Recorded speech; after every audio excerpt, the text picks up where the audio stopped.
Just checking. Just checking. This is a regularly scheduled meeting of the Montclair Planning Board. Notice of this meeting is posted in the lobby of this building and also published in local papers. We are being broadcast live on Channel 34 and stream live on montclair.peg.tv. This meeting is a quasi-judicial proceeding, meaning that we have powers and procedures resembling a court of law. We are obligated to determine facts and draw conclusions from them in order to provide a basis for official action. Any questions or comments must be limited to the issues of what the board may legally consider in reaching its decision, and decorum appropriate for a judicial hearing must be maintained at all times. As to the order of this evening, we're going to continue. We have one application on that will be the primary focus of our business. We will continue hearing that applicant's case and listening to their witnesses. Upon the completion of witness testimony, the board may ask questions, and the board may ask questions during the witness testimony. And after the board has asked all of its questions, the public will be afforded the opportunity to ask that witness questions with respect to what that witness has testified to about this evening. This is not the time for witnesses, for members of the public to express their opinions about the case. This is the time for them to ask questions concerning what has been talked about this evening. If you are a member of the public and you are not a witness or presenting opposition, formal opposition to the application, you will have another opportunity to speak to this application at the end of the proceeding at the time when public comment will be made available. After the applicant finishes presenting its case, any formal objectors will be allowed to present their case. They may be represented by attorneys or they may represent themselves. In any case, they will not be offering opinions about the case so much as they will be offering testimony and evidence for the board to consider. After all of this testimony is in, and after the public has had the opportunity to present its comments concerning the application as a whole, the hearing will be closed and the board will discuss with the object of casting a vote one way or the other on the application.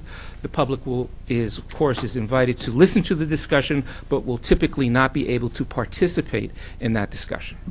With that said, we'll move to the first item on our agenda, roll call. Chair Wynn? Here. Vice Chair Brodock? Here. Mr. Schwartz? Here. Councillor Schlager? Here. Ms. Willis? Here. Mr. Rooney? Here. Mr. Ian Wally excused. Ms. Lockman? Here. Mr. Barr is excused. Mr. Gilmer? Here. Okay.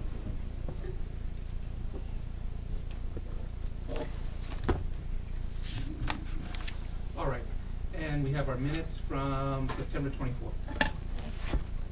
I know that we've distributed the minutes with comments from Ms. Lockman, and I received one minor change from Mr. Gilmer. I don't think I heard anything from you, Keith. I did it, and then I didn't send it out. So Okay. that was on me. I think the only substantive one I wanted to add in was that putting a reference to the December peak period was based on the holiday shopping season, just so it was a little bit more clear as to why December was selected as the peak. Okay. So that would have been on... That would be on, I think it's on page 4, second paragraph. Correct. Yeah, where Mr. DeSario, starts with Mr. DeSario presented. So during the holiday shopping period. Yeah, At the end. yeah. So parking time in December, which is the holiday shopping season. Yeah. Okay. Are there any other changes? Motion to adopt the minutes as amended. So moved. Second. Second by Ms. Willis. All in favor? Aye. Opposed? Abstentions? Abstain. Okay. All right, and then that takes us to our application for this evening. continuation of the Lackawanna Plaza. Oops, sorry. Continuation of the Lackawanna Plaza application. Good evening, Council. Good evening.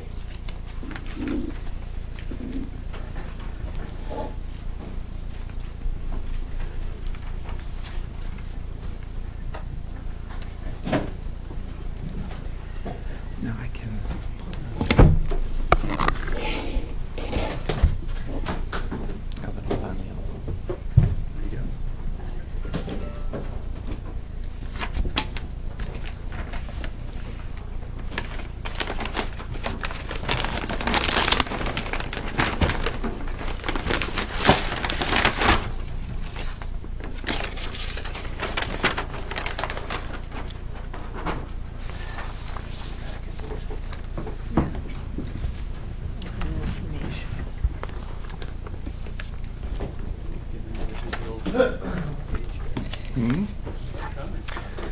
Sorry, you'll have to forgive me. It's becoming precarious to travel light on this one. But I can see. Well, I see yeah. you've now started using electronic means. I like to see that. Yeah. So it's continuation of the hearing, and as discussed at the last hearing, the applicant prior to this meeting submitted updated engineering, architectural plans, and parking plans to be reviewed by the planning board and its professionals. And in furtherance to those submissions, and as a follow-up to some questions that were asked at the last meeting by members of the board, we brought with us this evening a number of witnesses to address certain issues, including Kevin Webb from Langen Engineering regarding site civil, Carl Pankey from Langen Engineering regarding traffic and parking, Brian Stolar actually will say a few words on behalf of the applicant, leading into Bruce Stevie from Marchetto Higgins and Stevie on some follow-up issues on architecture, and then we have with us Mr. Sean Moronsky, a professional planner from Langen Engineering, regarding the planning testimony in support of the application, specifically the variances that have been requested.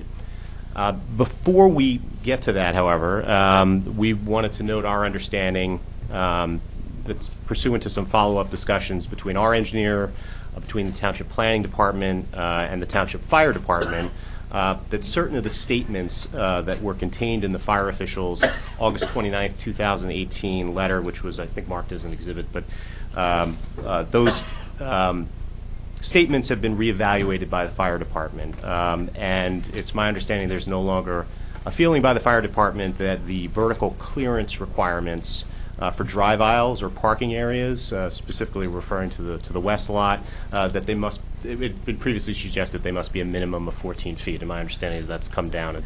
I see Janice. I'll explain, because I did have a conversation with the fire chief, and he said that obstructions that have a clearance of less than 12 feet will be a problem for his fire trucks, and that applies to the drive aisles, not to the parking areas. Okay. So, in light of that update, the applicant revisited, re-examined the issue of the stanchions in the parking field on the west lot, and specifically it's in the context of Mr. Ross's suggestion, and Mr. Ross had submitted an updated report to this board regarding a suggestion that concrete canopy should be incorporated above the stanchions in the parking field.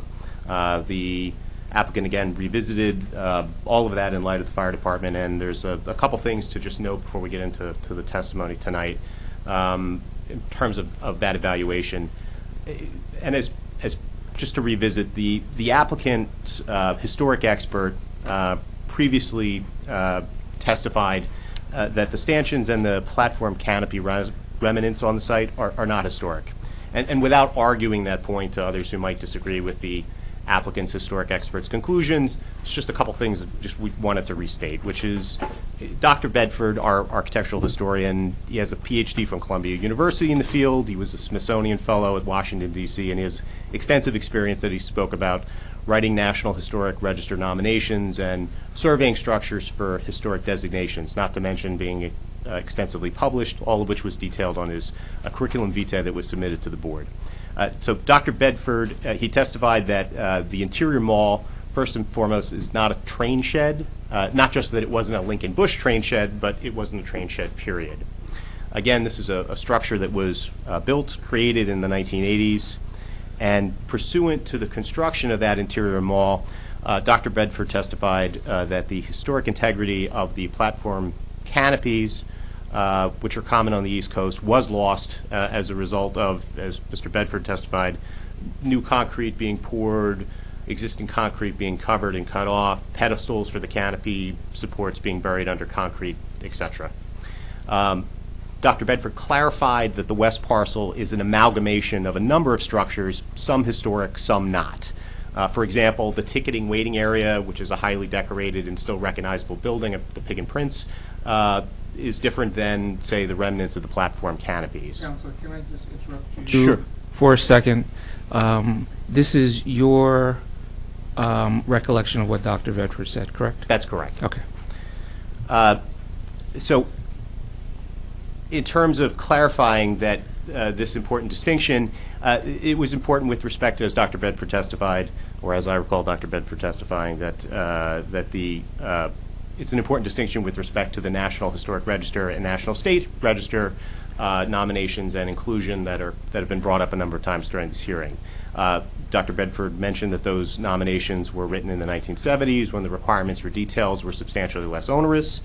He testified that the platform canopies were not an integral element of those designations as written, and this is important because the current state of the platform canopies, according to Dr. Bedford, must be viewed and considered separate and apart from the rest of the National Historic Registered structures and the buildings like the Pig and Prince restaurant. In other words, the National Historic Register listings, according to Dr. Bedford, don't compel the conclusion that the interior mall may not be demolished. Dr. Bedford ultimately then reviewed the criteria for the demolition of historic structures under the Secretary of Interior guidelines and the Montclair Historic Preservation Code, and one, concluded that with respect to the remnants of the platform canopies or the stanchions that we've been discussing, there's no bar to their demolition, and two, this isn't an application overall to demolish a historic site, and the temptation should be avoided to struggle to assign historical significance to the remnants of platform canopies that, according to Dr. Bedford, at least as I recall Dr. Bedford saying, these platform canopies have lost their historic integrity. So with all that in the background, the applicant not recognizing that the stanchions are historic, but nonetheless, in an effort to compromise, having suggested putting a few of them in the parking field, this informs the applicant's resistance to putting concrete canopies over the stanchions as currently proposed, and not wanting to lose sight of the historic issues, which I just spoke about, and then a few other issues, which are, it's a bombastic design idea, in the opinion of the applicant, that these concrete canopies, where they'd be put in the parking lot, wouldn't look attractive. There's a feeling, and I believe this has been stated before, that they would block visibility to storefronts. And another issue, and we'll have Mr. Webb verify this, but in order to put concrete canopies on top of the stanchions as currently proposed in the plans, you would need more stanchions to support them, which would further reduce available parking spaces, and the reduction in parking spaces would impact the parking plan that we've worked through with Mr. Giosa, the board's professional, and we understand Mr. Giosa is receptive to, and also would cause a problem, at least with the respective prospective tenants of the retail space that we've spoken to. I'm kind of losing track of where we're going with this. Is this a summation? Is this testimony? Is this a recap of? In case you weren't here last time, so, you know, where are we going with this, Counselor? I'll call it an introduction to. We don't want to do the concrete canopies, and I felt like, or we felt like, we wanted to cohesively at least say why before questions began and before witnesses came up, because otherwise you get the disjointed effect of our site civil engineer can say a couple things, our architect can say a couple other things, and you never really get a cohesive answer. Yeah, but, you know, just for the record, I hear what you said, but just for the record, I think you've left out stuff, because your memory, while I think it's accurate as far as it goes, is not the totality of the testimony that has gone on before then. So with that said, you ready to get on with witnesses? Absolutely. And also, just to finish the point, actually, Mr. Ross, we do think Mr. Ross had a good suggestion about catenary lighting, which we'll speak about in a moment. But Okay. why don't we ask Mr. Webb to come up, and I believe he was previously sworn. Mr. Turner, I think we might want to mark the new submissions as exhibits, or do you want to do them with each new witness? How do you want to mark? We can, you know what, we can mark them right now. Let's if it get makes them it out of the easier. Yeah, way, yeah, sure. so it's part of the record. Okay. Mr. Chairman, just for clarification purposes, and I agree with you that summation was both limiting and motivating towards the applicant's point of view. At some point, do we want to have Mr. Ross review his take on this as it relates, since we just heard this long summary on that? When do you think that might be appropriate based on what we just heard? Honestly, I think we need to hear all of the testimony. After we hear all of the testimony, there may be things that we need to come back and revisit. But so far, this has really been a moving target. And like I said, my personal, I don't know about the rest of you guys, but my personal recollection, I remember some other things being said about the stanchions and such. But I don't think it's really productive to go into it right now. Let's hear, let's let the applicant get its case out. We have some objectors who want to present a different opinion. Let's let them get out. If we still have questions at the end, once Counselor sums up for real at the end of this, which I'm sure will be much more detailed, but somewhat repetitive of what he's just said to a degree, we can then kind of figure out what we do with all of this testimony and all of this evidence that we've heard for the past few months. That's going to be a task in and of itself. So let's try and get it all out there and see where it falls, and then we can go from there. You're previously sworn. It's up to your lawyer to ask you questions. Sure. So, actually, Janice, so I believe we'd be marking A38, A39, A40, and A41, and I apologize, I don't have in front of me what we should call them. Wait, where are you? You're A38? I think, if I have my numbers correct, but I have to go through. So A38 would be the parking study management plan, prepared by Langen Engineering, dated 10/12/18. A39 would be the architectural drawings, prepared by Marchetto, Higgins, and Stevie, with a revision date of 10/11/18. And A40 is these civil drawings prepared by Langen Engineering with a revision date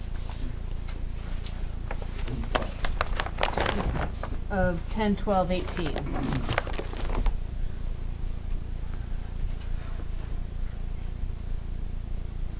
Okay.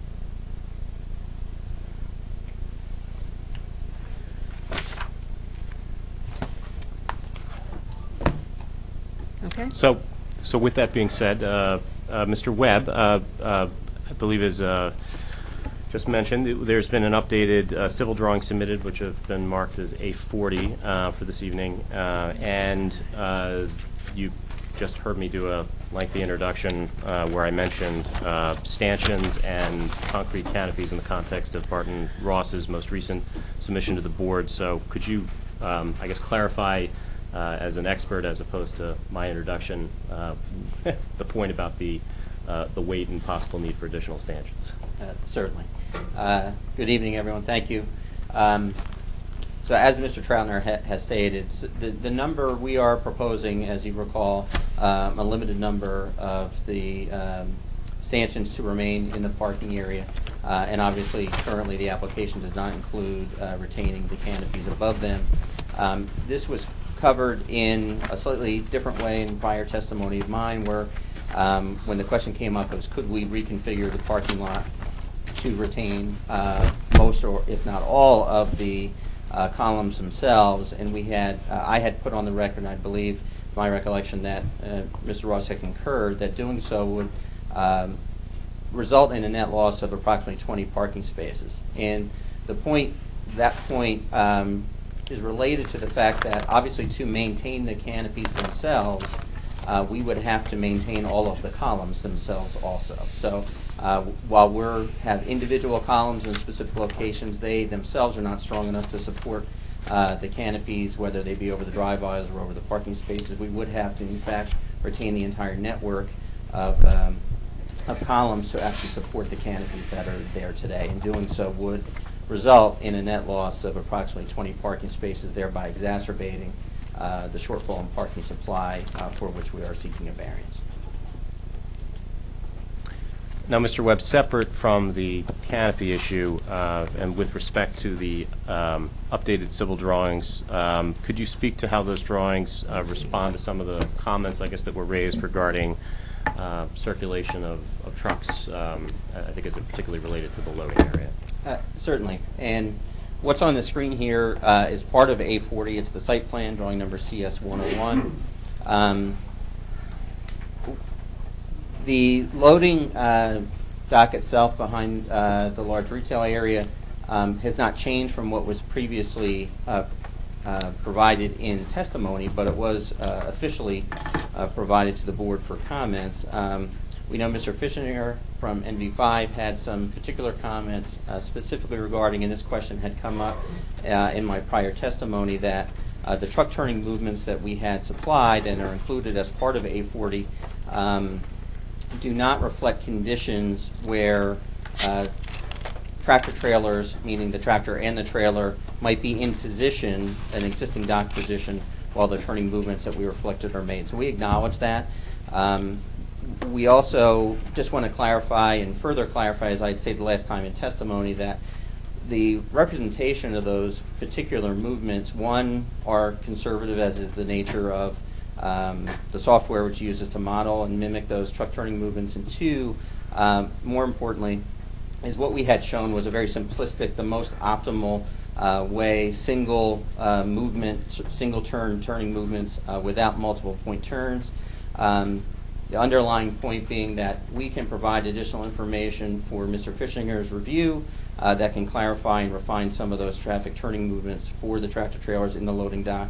The loading dock itself, is to reinforce, we think is more than adequate in terms of the space provided to be able to accommodate full movement of all the docks, regardless of whether or not there are tractor trailers within those existing, within the proposed dock facilities at that time. So again, we'll be happy to work with him and refine those to his satisfaction. Now, Mr. Webb, there was a question that was raised by the board at the last hearing regarding the specific easement that concerns the neighboring property as related to some of those truck movements, and we were going to take a look at, or you were going to take a look at maintenance obligations, I believe, specifically. Can you give the board the benefit of your findings? I can. I did review the easement document that is in place that gives the applicant rights on a portion of the adjacent neighbor's property, specifically an area that we had identified and are shown on the truck turning movements where trucks may, if you will, encroach beyond our property line, but within the easement area. That easement area, as it's contained, is adequate to provide for our turning movements. We don't need to encroach beyond the easement. And moreover, to your point about the maintenance, it is the applicant's obligation to maintain the portion of the easement that's on the neighbor's property. Now, Mr. Webb, you mentioned Mr. Fischinger's report a moment ago. Mr. Fischinger also raised a question separate from the trucks, but regarding the number of on-street parking spaces that might be eliminated as a result of the what's being proposed. Could you respond to that?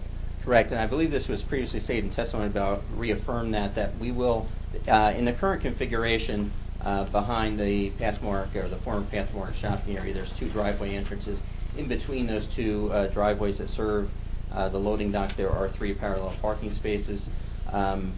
We will, as part of the reconfiguration of the dock, be eliminating those 3, but we have the opportunity to regain 1 space along Glen Ridge, so we believe there will be a net reduction of 2 on-street parking spaces on Glen Ridge. Okay. Let me just ask you a question. Where is, so the 3 spaces that are being reduced are right opposite the post office, correct?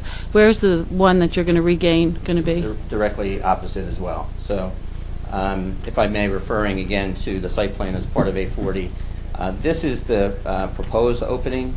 Today, there's an opening here on the west side and on the east side over here. So it's in between this area where the 3 are.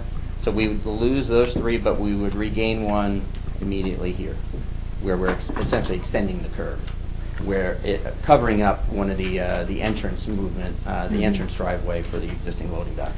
And do you include the loss of those 3 spaces in your parking study? They're not, because they were never part of the shared parking consideration to begin with. I mean, we were never counting them as spaces that were for our use to begin with. But in reality, they're gone, so, okay. Okay. So, Mr. Webb, shifting topics again, but on that same street, there's a suggestion that was made in Mr. Ross's October 19th report regarding consideration of green screen. And could you speak to that, or at least with respect to landscaping on that side? Certainly. So again, Mr. Ross's comment is in the context of this northern elevation of along Glen Ridge Avenue, and the proposal put forth was to consider a green screen, some way to soften that facade. And our point is, here, as part of the plans submitted as part of, is documented as A40, this entire area between the building and Glen Ridge Avenue is fully landscaped. It's landscaped with a total of approximately 90 plantings, a combination of evergreen trees, evergreen shrubs, ornamental grasses. So in a sense, we believe we've provided a greening of that facade as part of our plan currently.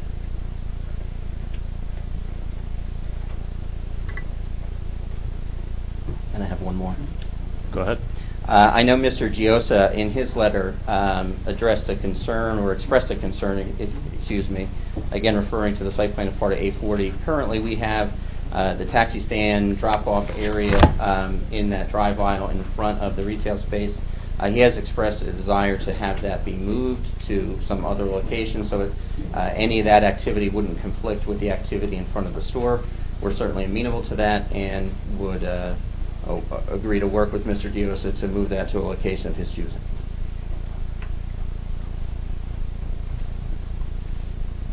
No further direct questions, Mr. Chairman, but certainly to the extent there's additional questions from the board.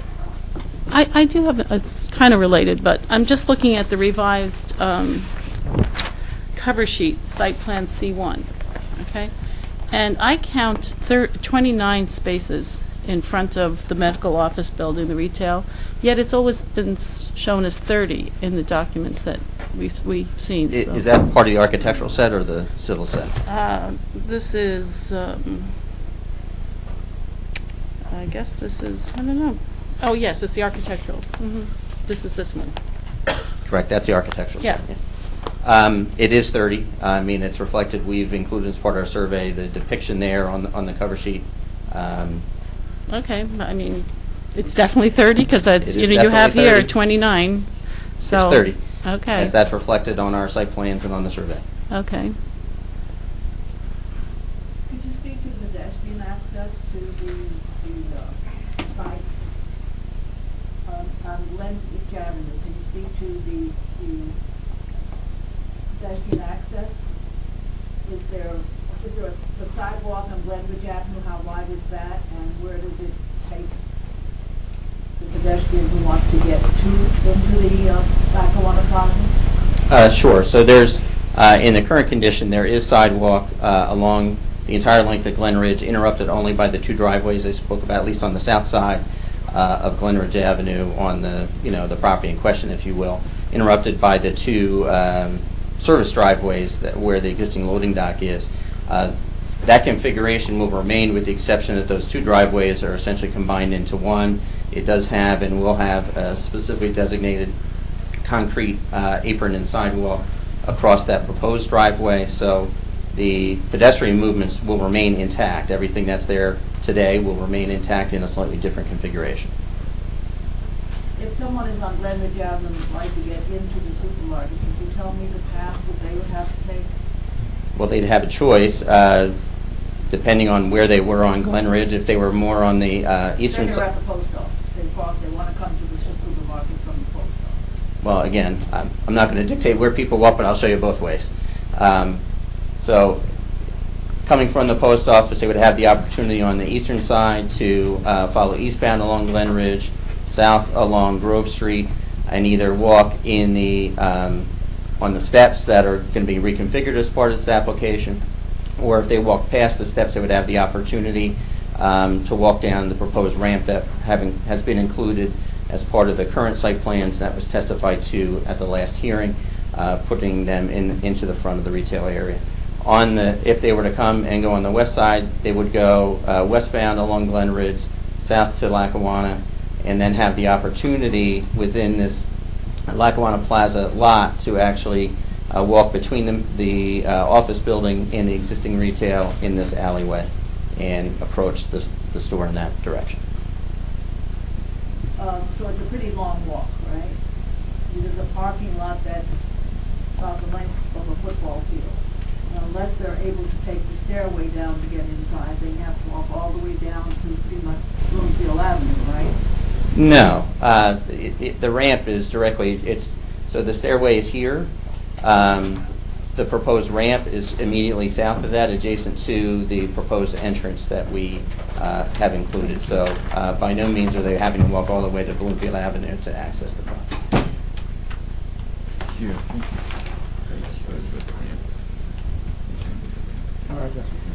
That's disconnected, that's separate from the stairway. Separate from the stairway. Right along the curb cut on Grove, correct? Correct. Right, yes.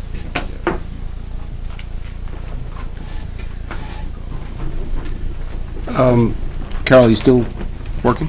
Well, I'm trying to get, I was wondering about if you're on Glen Ridge Avenue and you're walking west, you come down to Lackawanna Plaza, is that correct? Correct. And then come down and come into the entrance that's by the Pig and Prince, right? You would not have to go as far as the Pig and Prince. So you could enter the parking lot, and between, this is the office building, and this is the inline retail. The Pig and Prince is here.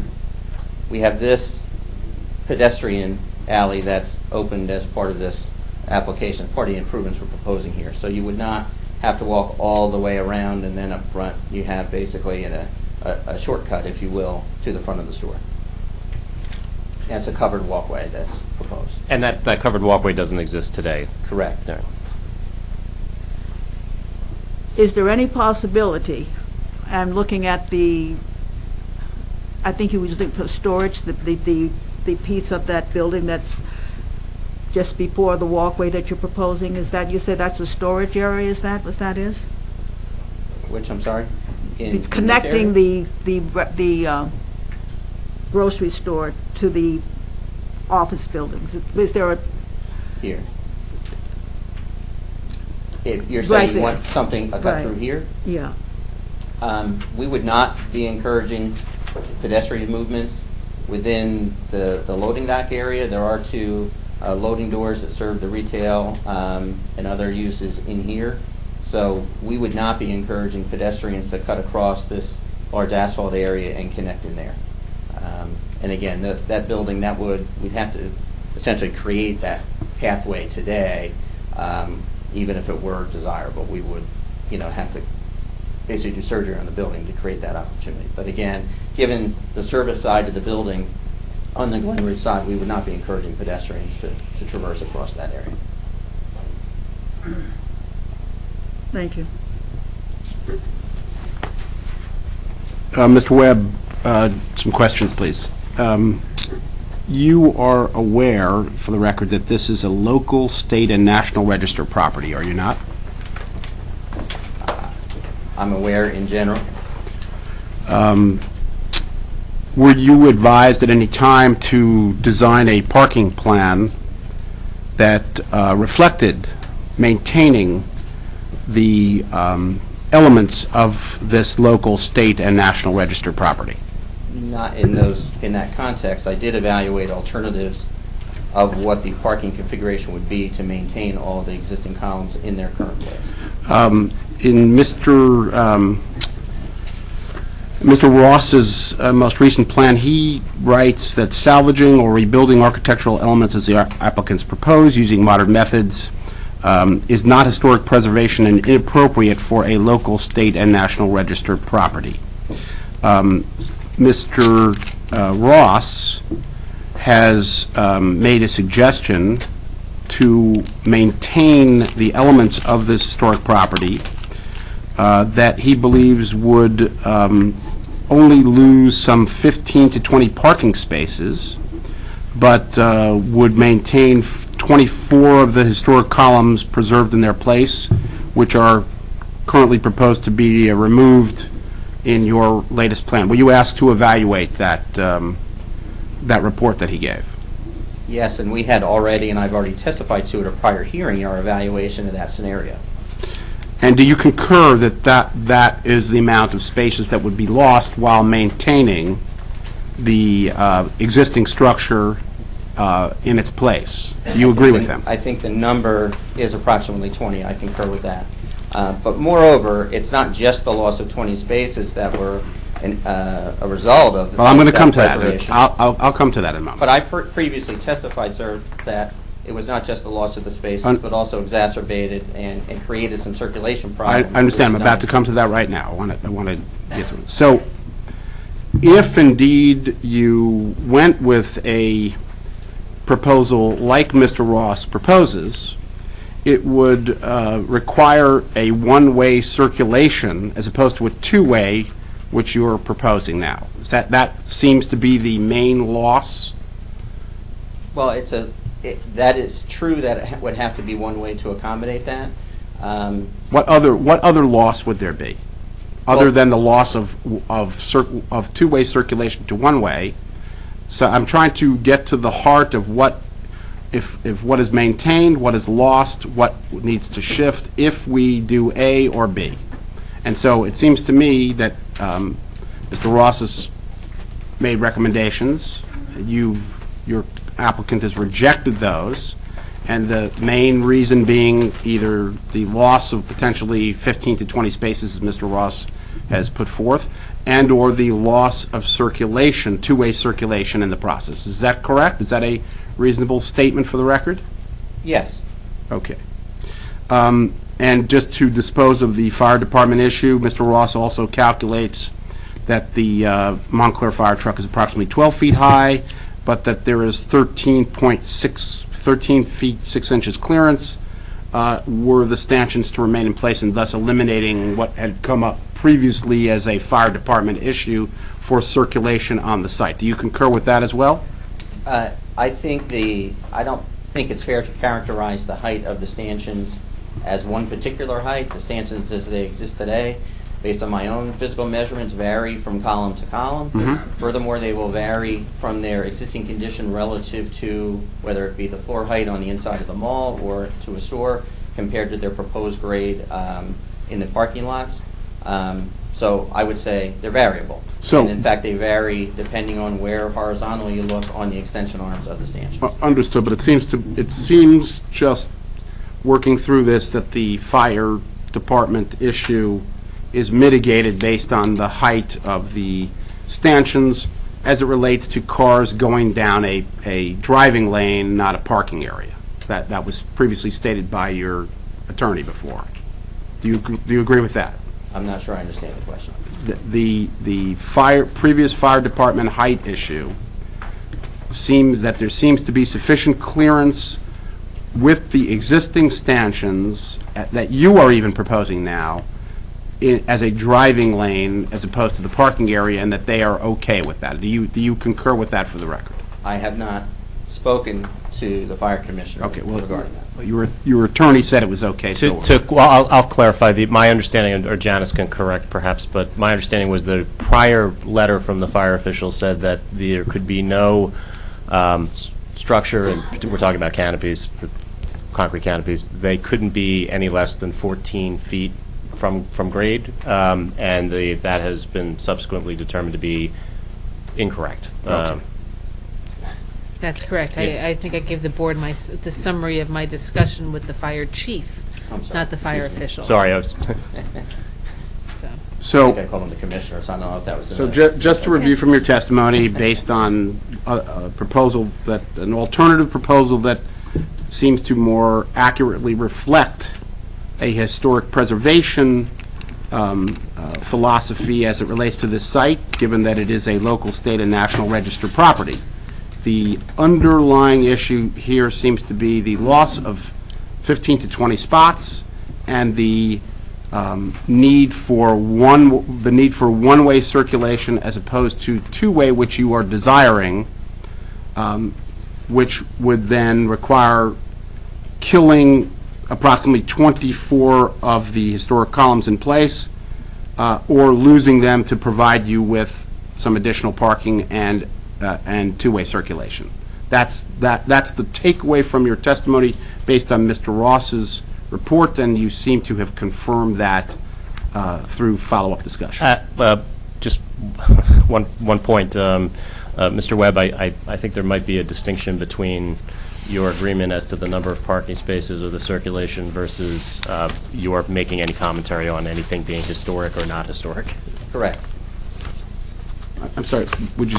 I didn't want him to say I agree and then he's agreeing that everything is historic. That was all. He hasn't commented on this. Understood. You're taking your testimony that you dispute the efficacy of the existing historic elements. But we've answered this from a parking and circulation standpoint. We seem to have identified the salient issues impacted. Thank you, sir. Mr. Webb, I had a question about your parking requirements table. It seems to be a little different than the parking management plan. Okay. Can you comment on that at all, about what might be more I'm correct? not sure what's different, so. Well, I think if you look at Mr. Gios's report, which you may or may not have, he pointed out a fast food use, which was the one thing that really caught my eye. So I went back and I looked at the parking management plan, and it is different than what you have. Your parking requirements table, discusses the number of seats, for the restaurant, lounge and bar seats. Whereas I believe in the parking management plan, it talks more about square footage. So I was just curious because, Yeah, so I can say two things about that. One is the parking table, parking compliance table that's included as part of our plans does not, it addresses the restaurant, which is essentially the footprint of the Pig and Prince.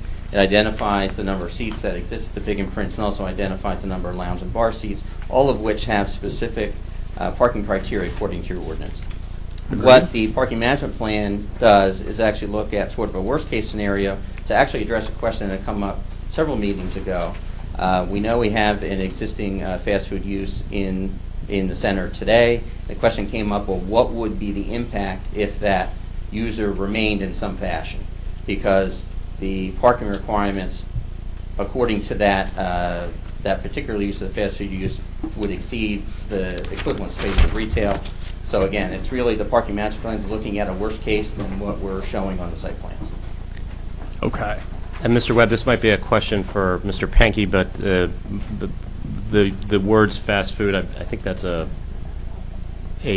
general use categorization which includes any sort of quick serve. Absolutely. As opposed to any particular.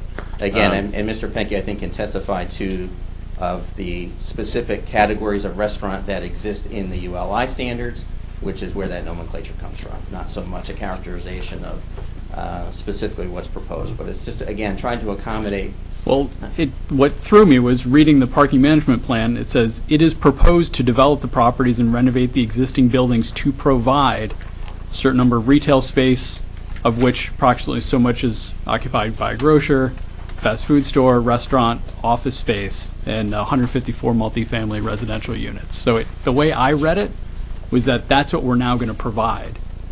So it seemed difficult to try and understand which was the more accurate development scenario. Again, I'd let Mr. Pinky speak for himself. He Sure. prepared the parking management plan, but again, I think that scenario that's proposed in the parking management study was a worst case version of what we propose on the site plan. Okay, so then hopefully Mr. Pinky can discuss how much more conservative his plan is versus what's shown on your site plan. I'm sure he can. Excellent. I had another question related to your landscape plan. I think we talked a little bit many hearings ago about the pin oaks, and I think you were going to speak with either the arborist or reconsider the pin oaks. And we failed to do that, but Okay. I promise we will do that. Okay, I understand there's a lot going on here, so I just want to make sure we keep these in Thank you for reminding me. conversation. Your utility plan, is this just site utilities, or are these all water lines you expect to have on the property? And let me get to the real question. Should there be a water line shown to the horse trough to be consistent with some of the other testimony that we've heard about reactivating that feature? There should be, yes. I mean, it would really be a much smaller diameter than any other building services that we're showing here, but yes, we can accommodate and show a separate water service that's provided to the horse trough, include that in the plans. Okay, just want to make sure that wasn't missed. And then looking at the lighting in that same pedestrian area there in the southwest corner, it looked like it was a little dim, maybe in some spots. Is our regulation 0.5 Yes, foot it is. candles? So in that pedestrian plaza, it looks like it ranges from about 0.1 to 0.5. Maybe you could take another look at that area. We So it's will, not- and I think what that model reflects is not in consideration of all the existing lighting that's there, whether it be on the corner, on the building, everything, but we can update that model to be more accurate in that regard and ensure that we meet that half-a-foot candle requirement. Appreciate that, because it seems it's quite bright in the street itself at 2.1 foot candles. So to me, it looked like there was some consideration of other off-site sources of light. So Right, but I think it was incomplete, but in Okay. any regard, we will take a fresh look at it. Okay, thank you. Thank you. Can I just piggyback on Mr. Brodek's question about the fast food? I also noted that the fast food square footage wasn't included in CSO 002. And I think, what I was trying to do was figuring out, given the project's requirements, that would add another four parking space requirements if you have 800 square foot of additional retail space for fast food. Is that correct? It would add it, I haven't evaluated, because I think frankly the determination of exactly how many square feet, if such a use were proposed, exactly how many it would be, again, the parking management study takes into account, one particular outcome of that. Yeah. But yes, in general, I think in the order of magnitude 4 additional spaces sounds accurate. Yeah, no, when I look at this, I'd like to know what is the requirement and what are you proposing so that I can have an idea of what the deficit is. So I know it's only 4 spaces here and 3 spaces lost over there. To me, that matters. No, I understand, and that's why I think the parking management plan specifically looked at that scenario, even though it's not necessarily a guaranteed outcome for the tenant mix here.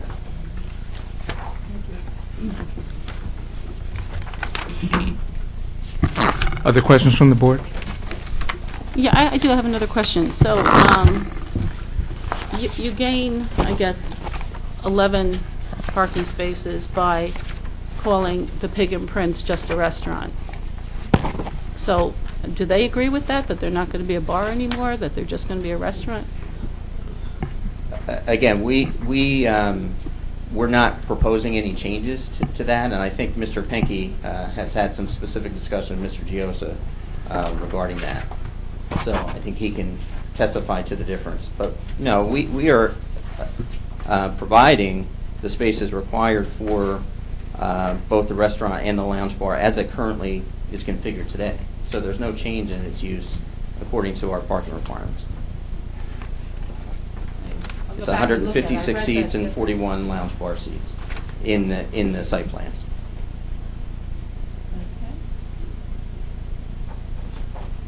I'm going to jump back to lighting just to really try and keep this confusing. When you reevaluate your lighting plan, can you add the lighting that's going to be in that pedestrian walkway, the new one that you're adding? Actually, we're going to put testimony on, the architect is going to actually provide testimony on that tonight. Excellent. And he'll testify to the lighting levels, and we'll meet 0.5 foot candles.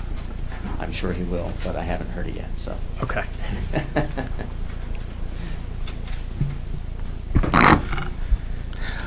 I guess I just have really one question, and that's with respect to, at the top of your testimony, you indicated that you were going to get together a set of plans that reflected alternative turning paths, possible turning paths, but I really didn't hear when that was going to happen. Will that happen by the next meeting? Is that set in stone? At the board's pleasure, yes, we can accommodate that before the next hearing. All right, because I think, at this point, everything that we've talked about this evening that's still kind of outstanding needs to be done by the next meeting. We will do so. Any questions from the public of this witness concerning his testimony?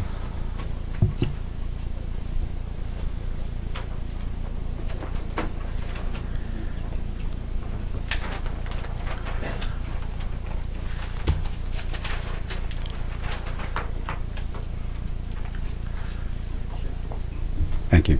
Carrie Heller, 1 Greenwood, neighbor next door, as referenced. Could you put up TM 101, the truck articulation drawing?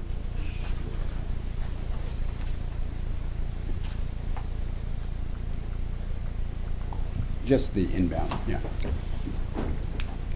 Could you take me or the board through each of the different truck movements and point out where the compactor is in relation to the 4 loading spaces that are parallel with the street, and then also identify you only have 1 truck movement coming into the 2 loading spaces that are perpendicular to the street?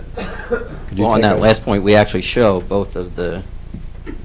we show movements to each of those truck docks. But if you would take us through how the truck is, and all the maneuvering that's going on, I'll stand corrected, but if you could take us through 1 through 6, because I'm not sure that I followed. Okay, well, I've done this at a prior hearing, but we'll certainly do it again. I just got the drawings. These are the same. These are reflective of the same thing we presented at the last hearing, But we with the didn't, addition of these 2, 5 and 6, that reflected movements to the existing retail docks, which was a request of you and the board. the curb line is, there's a So why number don't you of, take us through 5 and 6? I'd like you to take 1 through 4 because They there were are done already, changes. it would be redundant. No. Well, I don't know whether he they're really not. went through them not individually. been You done. testified about them, but you didn't go through each individual No. iteration about what's in, what's out. And, I can understand, there's a lot of squiggly I'm lines gonna there. just, By example, this, and what the easement is, you referenced the easement onto my property. Yeah. Can you give Maybe you Mr. can- Heller the mic so that it's on the recording? Thank you. Can you hear me? Yeah. Yeah. You've referenced the easement that you have onto my property, but you don't reference ever to this board, not once while I've been here, about the easement that we have onto your property. I think I have, but I can You have not. reiterate that. Not while I've been here, not at all. Well, So I again- just want, for purposes, and I don't want to get into an argument, and Counselor, please don't intimidate me, and if we want to go to the appeal process, you seem to each meeting take issue with when I get up to try and ask a question. I thought you would even stop me before I started talking. They have not described this in totality. These movements are very significant, and I just want to ask innocent questions for my benefit because I don't understand it. and I've perhaps never the been board. described as intimidating ever in my life, so please proceed. Okay. So to be clear, there is an easement to the benefit of the applicant on Mr. Heller's property. To approximate it here, it's a portion of 40 feet. This is the property line that separates the 2 properties. Approximately 40 feet in this direction to the west is where the easement is. I reflect that, and I had stated previously today, that all the truck turning movements, any of the encroachments that happen onto Mr. Helmer's property are within that easement. Can you and identify expected. the other easement?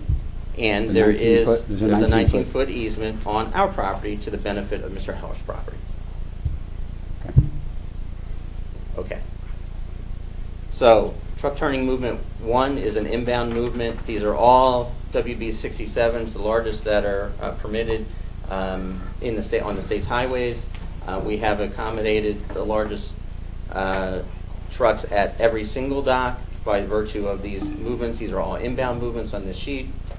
And what we have done is show a particular way that a truck could get into for turning movement 1 into the first dock, turning movement 2 into the second, third, and fourth with the subsequent movements. So in each case, they are inbound trucks heading westbound on Glen Ridge, turning into the site.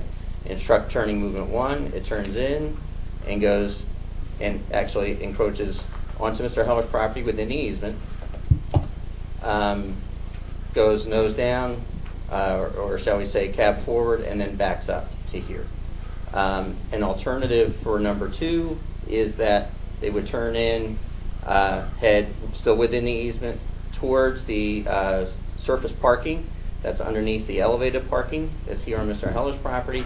They stop short of encroaching into that surface parking and back into the space. It's in this, between the first and second loading position is where the compactor is currently proposed.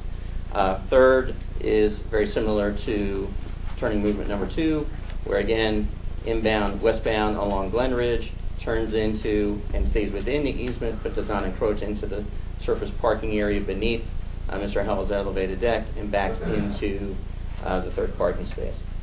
In the fourth, the truck comes in and is able to swing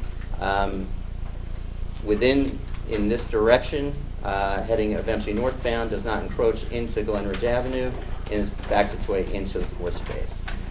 Similar for 5 and 6, where you come in and swing as is necessary so they can back into the 2 loading spaces. It's the same configuration. There's 2 dock doors that are side by side. And as we discussed and as we proposed at the last hearing, we are willing, with Mr. Heller's permission, to put low clearance bars at the entrance of his surface parking lot on the ground level and at the ramp, which would gain access to the second level of structured parking, to ensure that trucks would not encroach into the areas that are utilized for his parking. Right, I'm satisfied with that answer as to the movements. Thank you. The compactor is in position 2. Yes. Is there any reason for that, again, to have fencing on either side rather than putting that to one? It was the stated preference of one of the tenants that was that's under consideration for this property. That design mimics exactly their desired configuration. And my first seeing the new curb line, and you've got the laser, if you could point it out to where we were hoping there would be snow to be pushed to, all for green and landscaping. Yeah. Why so significant? Right now, that's a, Mr. Nguyen, as you know, that's a loading space, or it was a truck that was sort of permanently parked there. Why would we not leave that open for, and I'll get to my concern about other trucks, smaller trucks, but why would we not leave that as a staging area for whether box trucks or trailer trucks or? Well, to correct you, the space where the existing loading dock is all the way back here. It's Right. recessed considerably. New building. This is actually with the, so we are reconfiguring Right. the loading. In our discussion with potential tenants, they had no expressed desire to have a dock that was offset from the rest of the others. Their preference was to gang them up together. What that did was allow us, one thing is reduce the amount of impervious coverage in this area. Some of it's now in the building, but we've recaptured a larger area for green space, and in fact this entire area is landscaped under the current plan as submitted. And I will address your question too, and I think this came up in some of it, but I can be clear in my testimony tonight, that any sort of significant snowfall accumulation within the loading dock area will have to be removed to maintain the dock areas open. My concern is less significant, that they're literally without striping or any open area whatsoever. There's nowhere to push snow, and having been here for an awful long period of time, you've created a larger parking loading area, which I think is admirable in, some respects, to get trucks in and out of the site. But on the other hand, you have 100% basically impervious. You've made the curb island wider where snow used to be put. There's 2 trees being removed. You've got about 87 feet or so.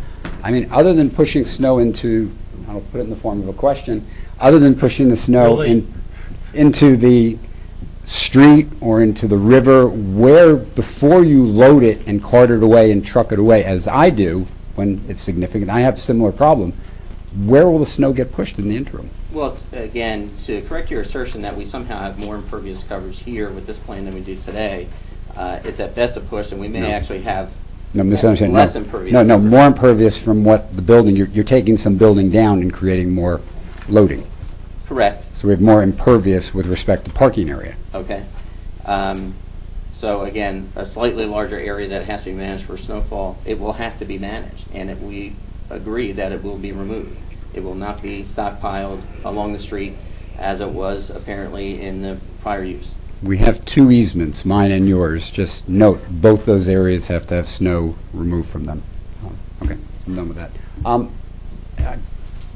I heard lighting mentioned. I may have missed the meeting for that. I've looked at the lighting plan, and the plan does not show the lighting levels that you referenced in the form of a question. Will those drawings be modified either? I heard We an have answer, agreed but to address that as part of a revised submission before the next hearing. all right. If the applicant and Mr. Stolar, one of the principals, did ask me if you need access to one of my islands or out toward where the river begins to run underground, we're happy to help that. The area is now dark. So We do have a limited area for the board's benefit. There's limited areas where we can put additional lighting that's not adjacent to the building. We are adding lighting on the building facades in the loading area. We are proposing one additional pole-mounted light that's currently not there today. It was suggested that perhaps we still don't have enough light, and we said, and it sounds like Mr. Heller, you agreed that with your permission we could put an additional light pole on your property, but again, to light the common area of our shared easement. okay. The biggest question I have, is there any more information on a potential tenant and the number of smaller trucks that may come in? And looking at the articulation drawings, it's a perfect world is, you say a conservative world, but if there's one box truck, there's one car, and as we all know, people park for the post office in there. What happens if something parks in the middle of that whole circulation area? How do any of those trucks get in or out? It will have to be managed by the store operator. To ensure that it doesn't happen, and if it does happen, to rectify that situation so they can have adequate usage of their own docks. It will be hauled away and crushed immediately. I know that's what you'd like to hear, but I think his answer is about as good as you can get. Where I'm going with that is, again, I think it would be, I love green space. Nobody wants it more than I, but that area closest to the street, to please consider the opportunity of the board, the applicant, to have a box loading. It would be 1 or 2 trucks. Just there's no configuration. Please consider, before I come up to make my final comments, please address circulation when there are other vehicles there. Thank you. Other questions from the public? Excuse me, on this issue though, regarding the length of the curb cut, I know there was a point where we discussed safety for pedestrians crossing there. For now, it will be striped. Are there any other kind of light signals when pedestrians are crossing that expanse, or for right now there's not? There's not any additional measures. Okay, I didn't see any on the plan, so I just wanted to make sure. I have a question for you, too. Like we have discussed during the course of these hearings, the fact that supermarket use is changing, and there's a lot of deliveries and pickups and things that we don't really see, or we're just starting to see in the supermarket world.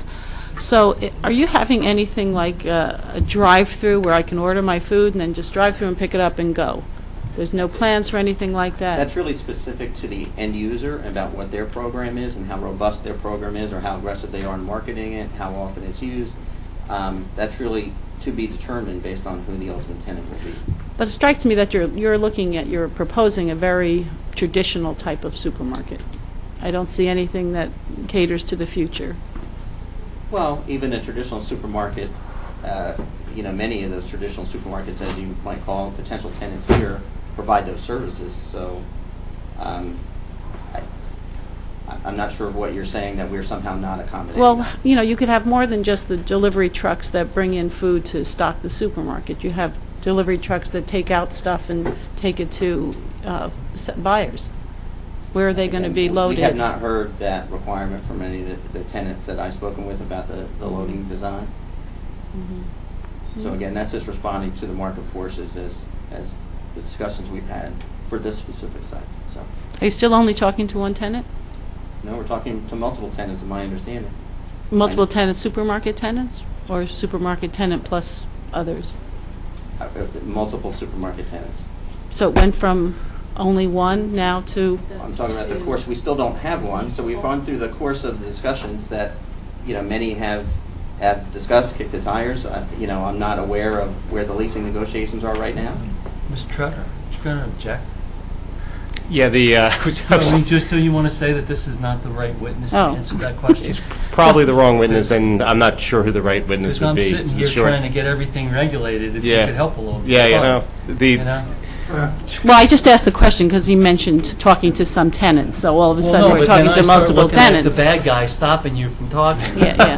But it's not the right, he's the engineer, he's not the right guy to talk about the Gotcha. leasing. You are the bad guy. I accept my role. And if Mr. Troutner doesn't want to object, that's his prerogative. It's- Why are you helping? So- Why are you helping him, Counselor? What's that? Why are you helping him? Oh, please. This is comedy show. Okay, I so, say that you guys were sitting through testimony, you should. I've actually got one more, and this may be another one of those, the wrong witness. Since you have TM 101 up, where does the wall end up against loading space number 1? And if that's a question for Mr. Stevie, that's fine, No, but. it's a corner like this. So is there, because remember last time we talked a little bit about some sort of screening of that loading dock area, did that not happen? We have proposed a landscaping screen with a significant evergreen screen using trees and vegetation rather than a formal wall. I thought we had talked about a wall Yeah, at the last meeting. and I think it was you, And Mr. we- Webb, that discussed it. And we've chosen to propose a landscape solution instead of a wall. thank you for clarifying that. Maybe it was a good On the plans. time to ask that question. Well, then maybe we need to talk about how you the identify plans. the change. Well, how, do Yeah. you really want us to ask you to go through and cite every single change in the plan? I mean, if we discussed a wall in the last meeting and you've changed it now, I would think, Mr. Troutner, that would be an item that you would bring to our attention.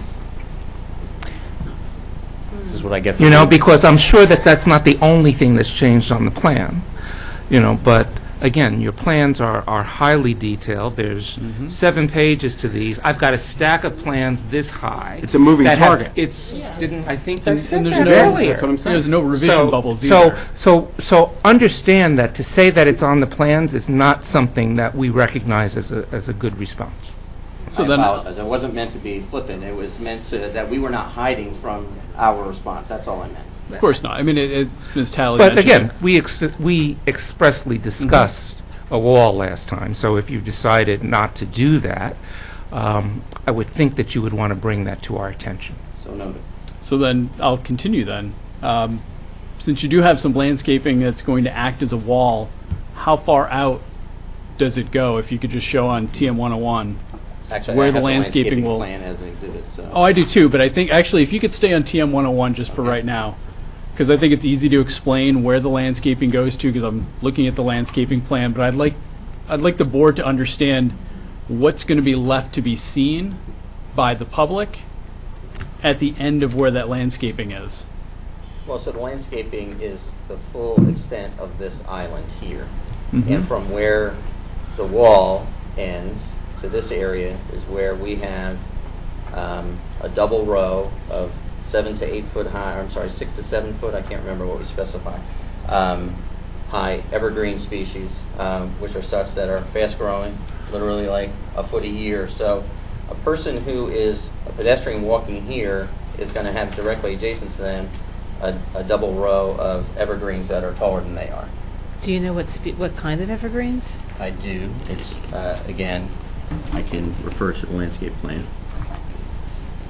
Yeah. Whatever TGG is. I don't have the table in front of me.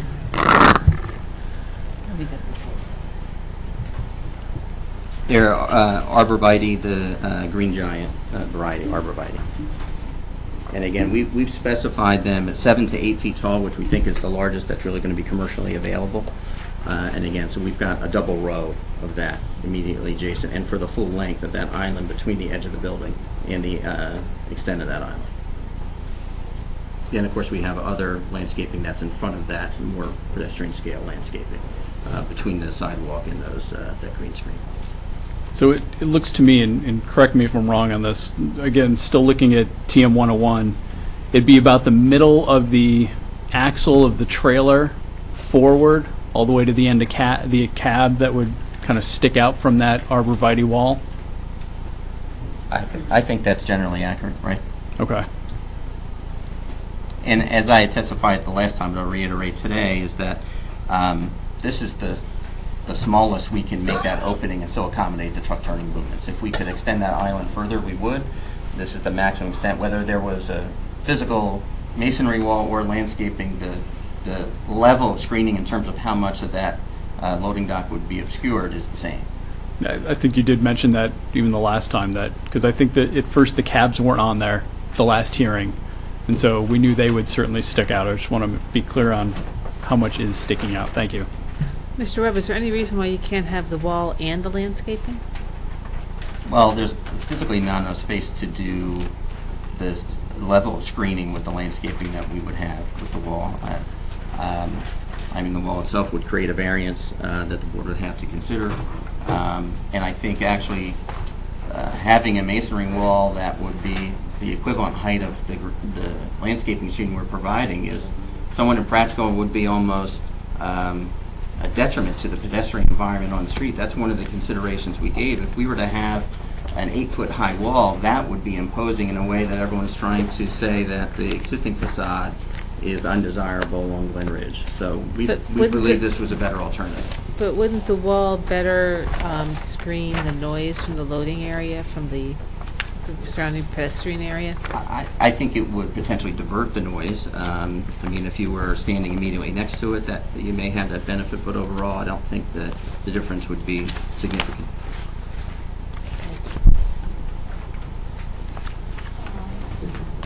I have another question. Can you go to CG 101? I don't have it up there. Okay. I have it. I'm just wondering, maybe you can just answer this.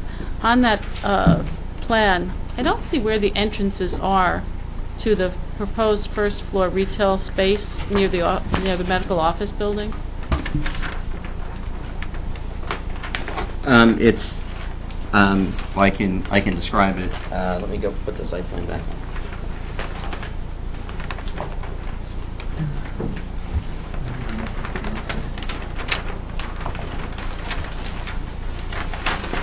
So there's an entrance atrium that's here. That's for the medical office building, right? Yes. And behind that is the retail space. Is that a separate retail space? That Here? That, yeah. Yeah, so right now there's sort of a common lobby area, and exactly how that's going to be fit out is really to be determined as part of the, the architecture. So there is no door except for going through the medical office building to get to that retail space at the moment.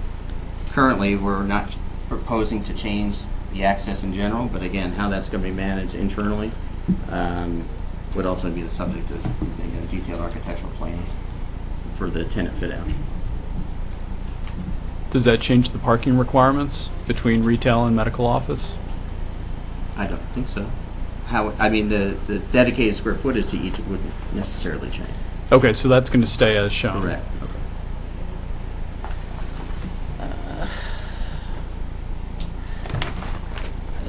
Can we talk about the east parcel for a minute, or? I just had a question once again about delivery. So you have the main lobby entrance on Glenridge Avenue for the apartment building. Is that where Amazon trucks, UPS will come in and park right there to unload? Is there a designated delivery area for the apartment building? Well, I think deliveries for those daily accommodations for package delivery would likely occur and just happen through the front, door. There is an area You mean on Grove Street? off of, On Glenridge? on here, Where? Oh, okay. In the parking lot.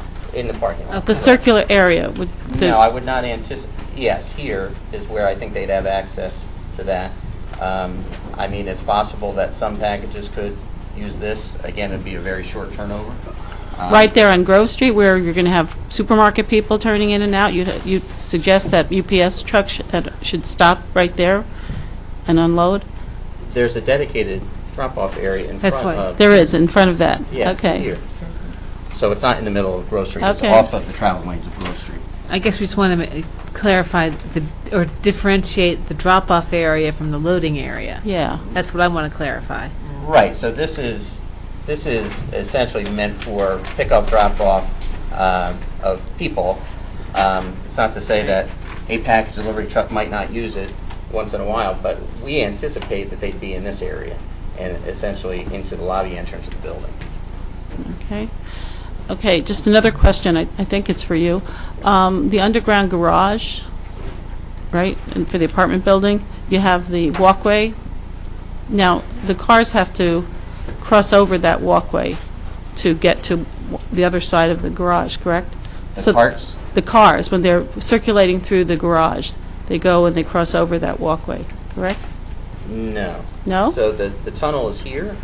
Yeah, within the garage, though, Within the itself. garage, you're in Yeah. here. I mean, you exit the tunnel, you enter into the garage space. No, I understand that. So to get to the garage, people are parking there, right? Right. So they go in, there's an entrance right there. So they go and they circulate through the garage, Right. and then to get to the north end of the garage, they have to drive across the walkway.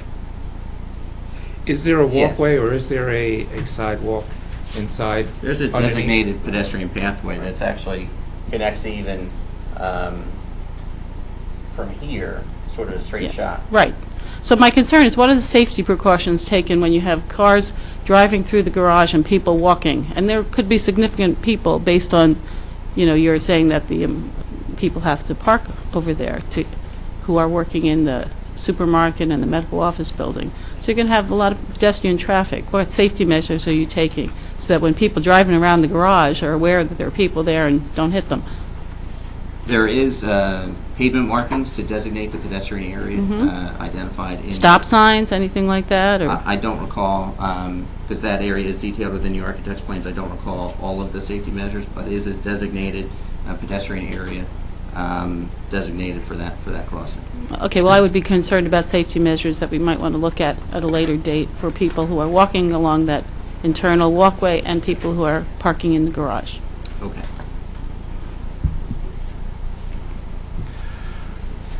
Mr. Heller, you have another question.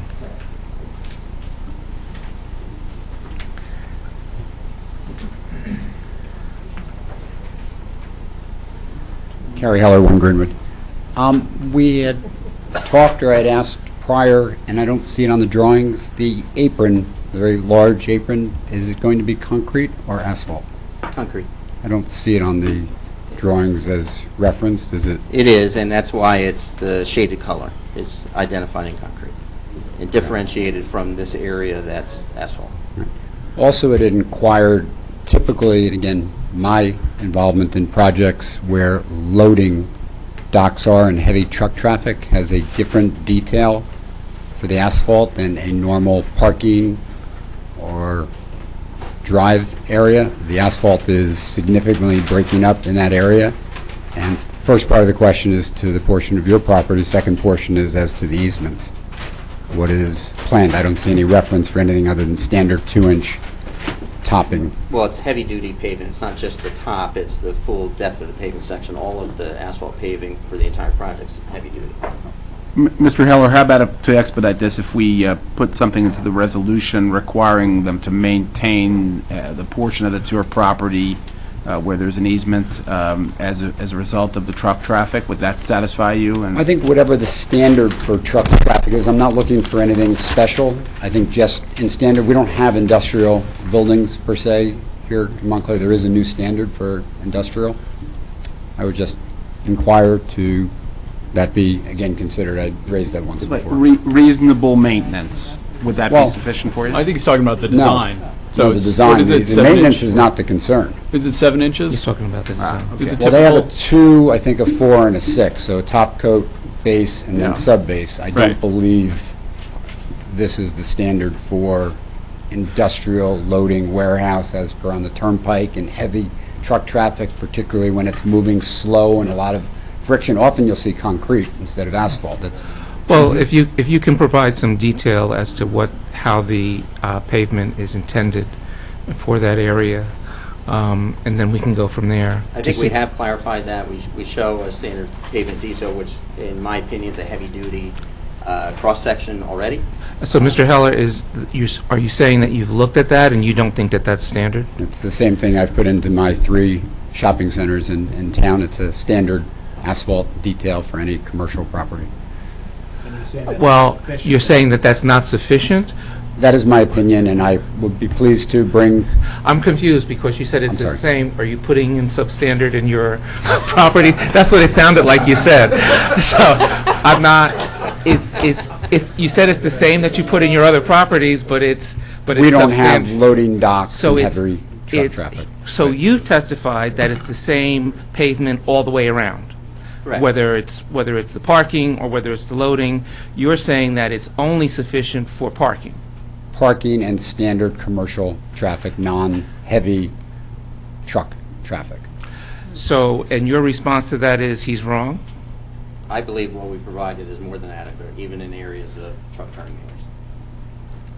Let me ask the question for the record. Is this standard to what is being installed in other supermarket loading dock areas, industrial loading, warehouse, up and down the turnpike on 8A, exit 8, 7A, 7? Is this a standard industrial truck for the largest trailer trucks that are able to come into a property? It is common to, even on our warehouse properties, and I will say, in many of those cases, it's the subject of a specific geotechnical design, often which comes at that we can utilize a pavement section that's even thinner than what we proposed here. I'll close with, this is an unusual site. The slower you move, whether it's your striping, your asphalt, the wear and tear, no matter where you go, is I'm curious to see greater. all the other maneuvers that are going to have to take place when you've got 2 other trailers and cabs loaded in the outer docks and you're trying to get something in that 3rd dock. It looks like it's going to be spaghetti on your It's not gonna make a pretty diagrams. picture, which is part but of why we've again- done the diagrams in the way we have. Again, I'll wait till I see those, but I have a feeling that that's going to show that there's going to be a lot of movement on the pavement. And, again, I believe, Counselor, you acknowledged at the top also that there was an obligation to maintain the easement area. That's correct. And, Mr. Heller, he's saying that the pavement that they've proposed is sufficient. If you think that it's not sufficient, then can I suggest that you come back with us with some standards that would give us cause to recognize that maybe he's wrong? Sure, I would please do. And to Mr. Schwartz, to your question, certainly on my portion that I own of the easement, I can't dictate what they do on their property, but there should be some continuity. But thank you for that inquiry. Yes, for anything to do with maintenance on the easement, I presume that will be addressed in the resolution. Thank you. And probably in the management agreement, too. So I have another question since we're talking about this. What safety measures are there for pedestrians walking by that loading? Is there going to be any I think alarm that goes we off? did talk I about forget, that at the last meeting. Yeah. And there's pretty much going to be striping. Just right? stripe, there's not going to be an Just alarm striping. that There's- would go there's off? no lights, no alarms, no flashing, no music, no bells, no And- whistles, no, it's just going to be striping. That's not a change that you've made on this, since you've made some changes that, we're learning about. It is not. Okay. Hi, Ken Krongard, 18 Holland Terrace. Hang on, one before you get started. Tom, did you have a question? Oh, Yeah. Couple questions. The striping plan, is there a specific sheet on the architectural plans that refer to the striping? I've seen it shows a designation of a pedestrian walkway from the tunnel to the building, but I think there should be a detailed plan of the striping. And if it's not part of the, are you going to include that in your site plan documents? We can supplement our plans to reflect what's shown on the architectural set for the layout of that Okay. podium level parking, sure. Okay, I would do that. And then with reference to the parking area on the pavement portion of the truck dock, the dark areas to be concrete, right? That's Correct. going to be the 6 or 7 inches that, I believe it's 6, Okay. off the top of my head. Yeah. and I was under the assumption, correct me if I'm wrong, that the paved portion of the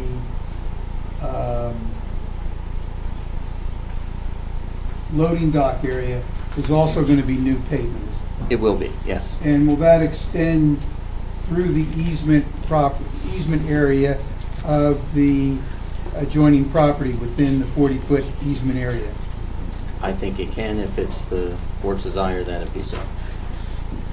Okay, well, yeah, I would recommend that, because I certainly understand that would all be done, but I would recommend that it be at least highlighted on the plan to show exactly what's going to happen, so that during construction we know where the extent of new pavement is.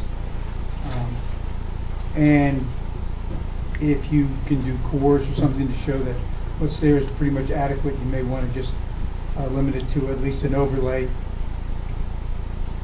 And you may want to consider using a medium course aggregate if you feel that the pavement is going to be pushed with all the truck turning. Consider. Thank you. And on the east parcel near the TD Bank as well, the exit from the garage there, I remember us discussing there being striping, so most of the striping is noted here. So just for consistency, wherever there would be striping, if it could be added, would help with clarity. Will do. Thank you. Sir, thank you. Ken Krongard, 18 Holland Terrace. Just had a question on the third row of parking lots, the one, I guess that's east. They're 2 by 2, the rows. First of all, what's the distance between Bloomfield and the beginning of the store on that third row? I mean, someone said football field, but can you get a little clarify? I'm sorry, you're saying here? The right, the eastern, there you go. I'd have to measure.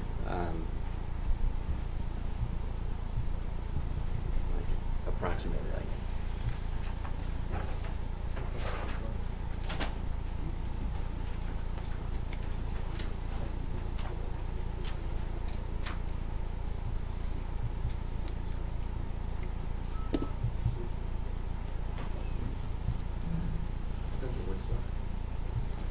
If you give me a minute.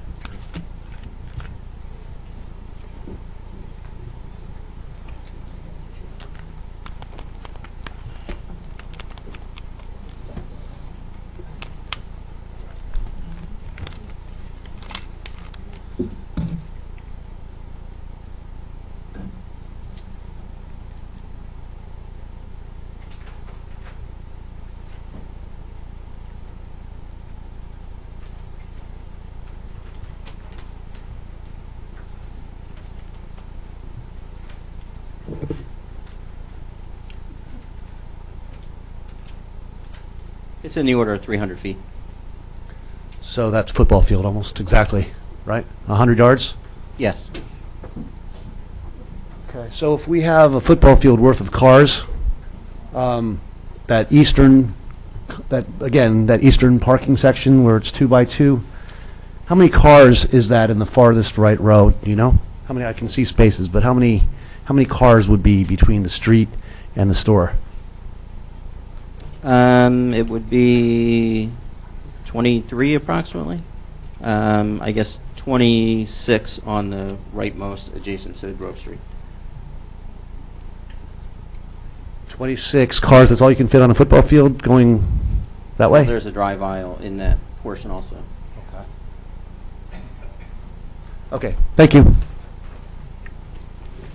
A question regarding what we just discussed, though. So the curb cut for Grove, it seems like the traffic has shifted a little bit, the way that it's now being striped, to have an entry point coming south down Grove, and then 2 turn options exiting. Correct. That was at the request of your traffic engineer, and we incorporated that to have a segregated left and right turns for the exiting maneuvers. Yes, and then on the TD Bank side, I don't know if that's a change, but it looks like it's entry only. Is that right? Entry only, that's not, has not been Okay, changed. that was consistent with before. Correct.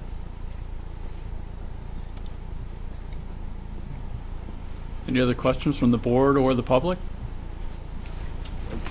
Hi, Priscilla Eshelman, 50 Label Street. I'm looking at the drawing. I just want to make sure I understand. The dark area is where the landscaping will be? No, the dark area is actually a concrete apron. The concrete apron. So would you please show me where the plants are exactly, or just show me there if you like? You're talking along Glen Ridge Avenue? Yes. So it's all of this area. All of this. So how close does it come to the driveway? It's immediately next to the driveway. So the driveway opening is here, and this is an extension of sidewalk where there is none today. So this landscaping starts here and goes all the way to the corner. And the tractor trailer must back up. How will the driver be able to see pedestrians that are coming along the sidewalk there? Well, the turning movements we've shown don't require the tractor trailers to actually back up through this through the pedestrian area. So it'll be pulling forward onto the sidewalk to see the pedestrians? Yes. The pedestrians are on the street side of the building and the landscaping. There's not landscaping between the sidewalk and the street. So the pedestrians will be Right. highly visible. I'm just wondering how the driver is going to see pedestrians before he's right up on them. There's clear sight lines through this entire area for the pedestrian area. When they pull out, they're going to have to stop. They have a stop control on this area anyway. They will have to look both ways before pulling out in any case. And remember, ma'am, that he's got a trailer behind him, so he has to pull out before he can cross the sidewalk. He just can't make the turn over onto the sidewalk. So by the Right. time he's out, he's going to be well past that landscaping to be able to see pedestrians. I just know that pedestrians don't stop when there's a car coming if they feel they have time to get by. Right, but it won't be a situation where, oh, somebody will just pop by the tree and there'll be something coming right there to hit them, because that's physically the mechanics of it wouldn't work with the tractor trailer. All right, that's good to know. Thanks. Thank you.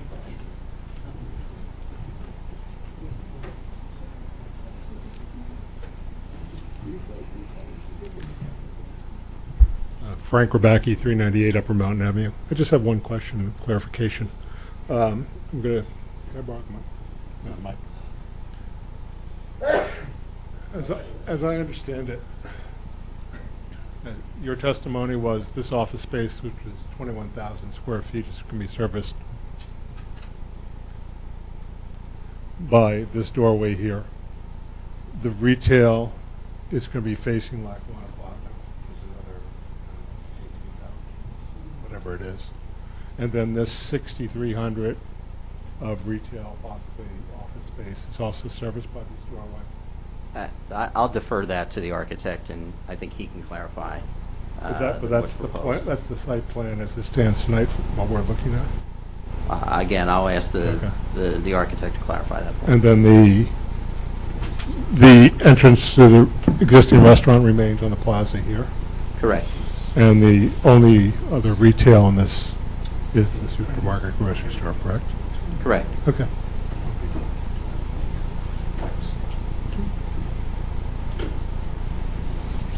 Any further questions from the public? Counselor, who's your next witness? Mr. Penke from Langen Engineering on continuation of parking. continuation of Or parking. traffic to the extent that's also. Take a break? 5 minutes. Thank you. And then we'll come back. Thank you.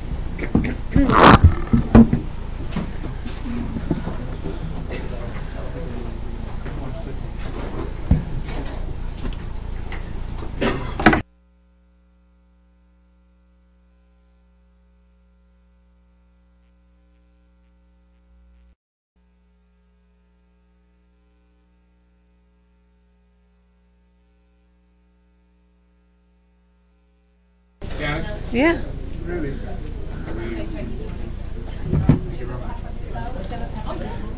Okay, we're back on the record. All right. Somebody stole my bell, so I can't call everybody in from the schoolyard.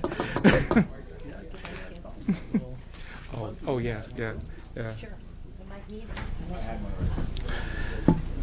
So whenever you're ready, Counselor.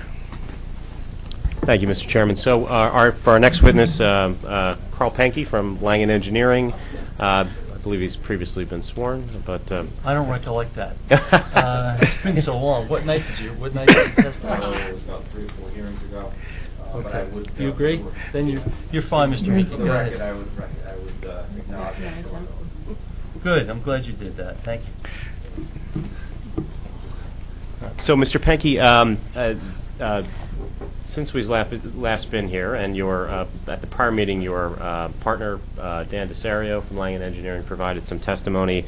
You've since that time prepared and submitted an updated parking study and management plan dated October 12th, which I believe we've marked this evening as Exhibit 838. Based on that study, can you give the board, or that update, can you give the board the benefit of an overview of your discussions with Mr. Giosa and how that plan addresses some of the things that came up at the last meeting? Yes, certainly. So my partner did testify on my behalf at the last meeting. I apologize to the board. It was the 1 week vacation I did take this year. So I was not available. He did stand in for me. So there's really 3 things in the revised October 12, 2018 parking management plan that we've addressed since the last meeting. One is my partner Kevin Webb, who testified earlier this night, since the time of my prior report, was able to complete the layout of the revision to the driveway on Grove Street, adding the lane requested by NV5, Mr. Fischinger, to add the left and the right turn lane. We had originally contemplated that we may lose 2 or 3 spaces on that. It turns out we only lost 1 space. So our parking count has been updated to reflect that the west main lot will have 199 spaces in it. So that's one minor change. The second minor or modest change was associated with a little conversation earlier this evening. As we got close to submission, the applicant realized that in order to avoid any confusion or problems at the time of tenant COs or fit outs, that it is likely that he would have potentially some sort of small food retail or fast food, so to speak, that could be included on the site. So he did not want to have a problem with that. He identified that that small user would be potentially about 800 square feet. So we factored that into the final analysis. It did change the numbers very, very slightly. And then lastly, Mr. Giosa, in speaking with him, wanted the record to be clear, and I think there was some conversation on this at the last meeting, and actually wanted to incorporate into the record in the management plan portion of this, of our intention. Oh, I'm sorry. Of our intention. You have to start over again.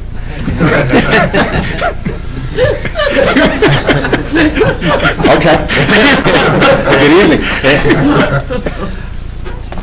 Our intention to manage the parking, because this is a parking management plan in concert with the shared parking characteristics that are occurring in this area.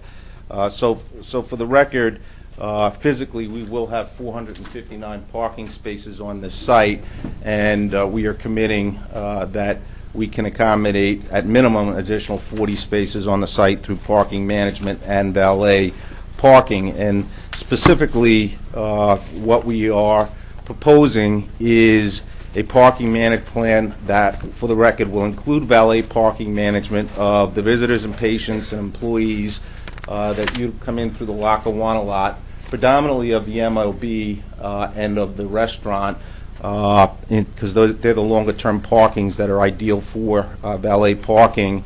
And we will utilize both the east lot and the Lackawanna lot as needed, with a parking professional, which I think you heard some testimony from at the last meeting, to manage and valet those lots on an as-needed basis to increase the lot's capacity during the peak periods.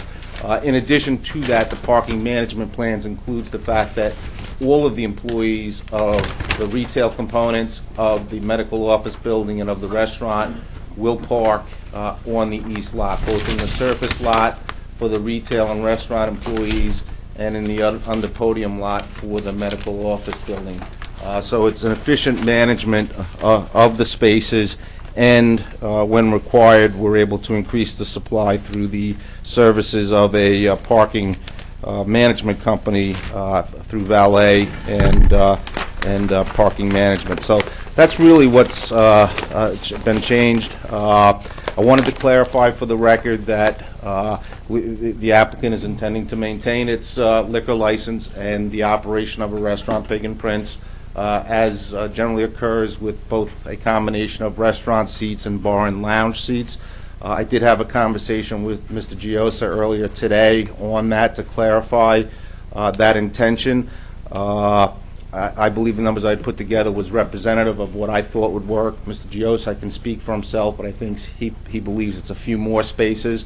But the bottom line is, we believe I believe, and I'll let him speak for himself, that through the parking management and valet parking, we can provide proper accommodation of the peak parking demands of this proposed project. And I think that sums up where we are on the parking study and management plan and the clarification of commitment to the valet operations and management of the parking supply being provided.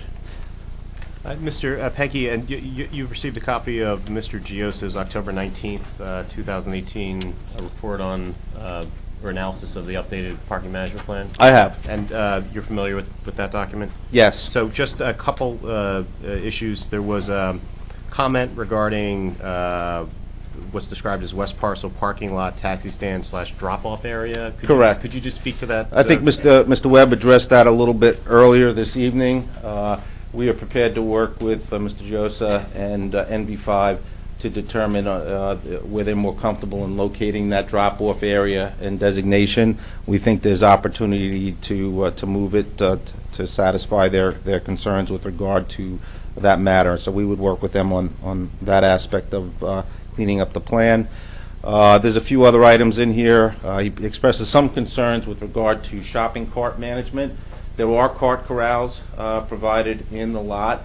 They're actually placed at a location that works out because of the width between the stanchions that create basically 8 opportunities across the face of the building.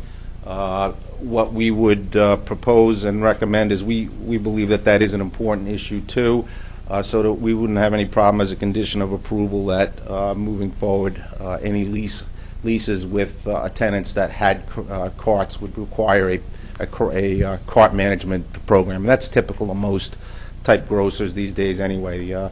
They manage their carts in the lots. They manage them so that they can't leave the property, and certainly that's something that's typical, but we have no problem committing to that and advising any tenant that might come in up to that requirement. Can I just ask you a question about that? Sure. There's absolutely no corrals, though, on the Bloomfield Avenue. They're all up near the store. That's correct. So what happens is, because of the way the geometry works out and the spacing between the stanchions, that becomes a actual excess space where it just so happens it works out well to place the corrals in that location. To place additional corrals further out, and we leave that at the discretion of the board, we'd have to drop a space or two, basically, at this point in time. So it really becomes a trade-off. Either you properly manage it, which is what's done very successfully in most shopping centers, or if the board would prefer to take a space or two out in the further location, or eat into like the landscape area, we could create an additional corral or two further out. But we believe it can be managed, and we certainly can advise our tenants of that requirement and address that issue from that respect. Can you cite any supermarkets that have a management plan for corralling carts, so that we could go and visit and see how successful it might Most appear? I think if you go to most supermarkets, you will see employees coming out Well, that's, into... yeah, employees come periodically, they correct. collect the carts from, and they're left in spaces, and here we are with spaces, you know, at a premium here. You can't even leave a... Which is why the employees are going out. So that's, you've seen it. That's all that it is? That's the that's management plan your you're management talking plan. about? Somebody has to go get the cart Oh, and make sure it's okay. put away. I thought it was something else, No, tracking it's- carts. It's it's just basically getting- sending the it's employee corralling the out to carts. corral. Okay. Realistically, those landscape islands become Yeah, they cart become your corrals. car corrals, People yeah. pop them up there Right, and right. Which means you got to go out and pull them out of there and corral them. or I think it might Empty spaces. might make take sense up to the have some more spaces. corrals there, so you're not using your Right. landscaped areas as cart corrals. Specifically It's a because really they're good so point. far away from the Exactly, the I entrance, think it's so a good that's point, because we want the landscaping in the landscaped areas to be landscaped, and if you push the carts in there, it kills all the plants, so. So I think that that's a really good idea. So again, we'll defer to the board, the remote, if you want to take a space or two at some critical locations out towards the further end of the property. I think Kevin indicated there is a potential dead space a little bit further out in this area that we could look out a little closer to get a corral that's running along that. But otherwise, out in these areas, it's either your opportunities are either in the landscape spaces or a parking space. So, you know, if you wish, we could work with NV5 and Jerry to pick a few remote spaces that we think work at the best location, and we'll leave it to the board. Mr. Penke, in your review of and determination originally of parking and, in this case, carts, did you base that not just on your professional experience and models for other supermarkets? Did you have conversations with potential supermarket tenants? Not specifically, no. The analysis I prepared is based upon data published by the Urban Land Institute, the Institute of Transportation Engineers. Those are the models we used for this project. So none of your conclusions have come from working with particular tenants or prospective tenants? Is that correct? No, that's correct. And it's all been based on what the developer has advised you a prospective tenant or would want, or based on models that are industry standards? Is that your It's testimony? based upon the industry standards for parking design for a center such as this. So if a potential tenant came in and said, yeah, there's plenty of parking, or there's not enough parking, how would you react to that at this point? Well, if a tenant came in and said there's plenty of parking, then they would lease the site and they would operate and be comfortable. If they weren't comfortable with the amount of spaces being provided, presumably they wouldn't take the site. Mm-hmm. So you don't know whether a tenant is particularly comfortable with this plan or not, or whether they could accommodate, say, 15 or 20 less spaces. You have no knowledge of that in the creation of your conclusions here. Is that correct? No, I would disagree with that. I would say based upon industry standards, we've created a viable site that is attractive to most tenants. Is there a unique tenant out there or a tenant that has a corporate requirement that they won't take a site unless it has some unusual number of spaces? Yeah, there are some tenants like that out there. But if that tenant is looking at this site and it doesn't meet their corporate requirements, then they won't take the site. So you've heard or had no real-world interaction as it relates to this site, and your conclusions and what you've put forth here as the plan that we're considering. Is that correct? No, as I said, the real-world aspect of Industry this standards. is based upon real-world industry standards, which is Understood. based upon the demands of these types of users in the industry. Understood. So from that standpoint, with regard to any specific tenant requirements that might be looking at this property, no, I have not and would not be involved with that because we don't have a solid tenant at this point. There could be any one of a few. Very good. Thank you, sir. Yes. The handicap parking spaces in the, what I'll refer to as the main lot of the western portion of the site. I see there's 4 directly in front of the supermarket. Well, there's 3 there, right, and there's 4 there. Where's the door for the supermarket going to be, the front door? Generally someplace, I think the arrows are showing the anticipated location in this area. So it's going to be centered there? Potentially, as you've heard, the tenant hasn't been formalized yet. Some of them have different layouts. I've never seen a supermarket that has doors in the middle. Yeah, so it They're could be... usually at one side or the other. Yeah, so to some respect, this is a little bit generic, because until we have a final tenant with how they're going to rack it internally. So the placement of your handicap spaces are generic also and subject to change? Reason why here's where I'm going with this. I'm not trying to trip you up or anything. Number one, I'm trying to find out whether 7 is enough for a supermarket, a restaurant bar, and assorted retail that's planned for this, because it seems like it's light. But, again, I'm assuming that whoever put this parking plan together has looked at the requirements, the ADA requirements, and are meeting the requirements, but it just seemed like it was light. The other thing, if it's not, whether it's light or not, the location of them, I would think that you would have something that would be close to the entrance of the store, and then something that would be, again, kind of close to or centrally located amongst the retail and the pick and prints, because those are your pick and prints and the supermarket are the main pulls or main tenants there, and it seemed like the locations were all kind of towards that corner.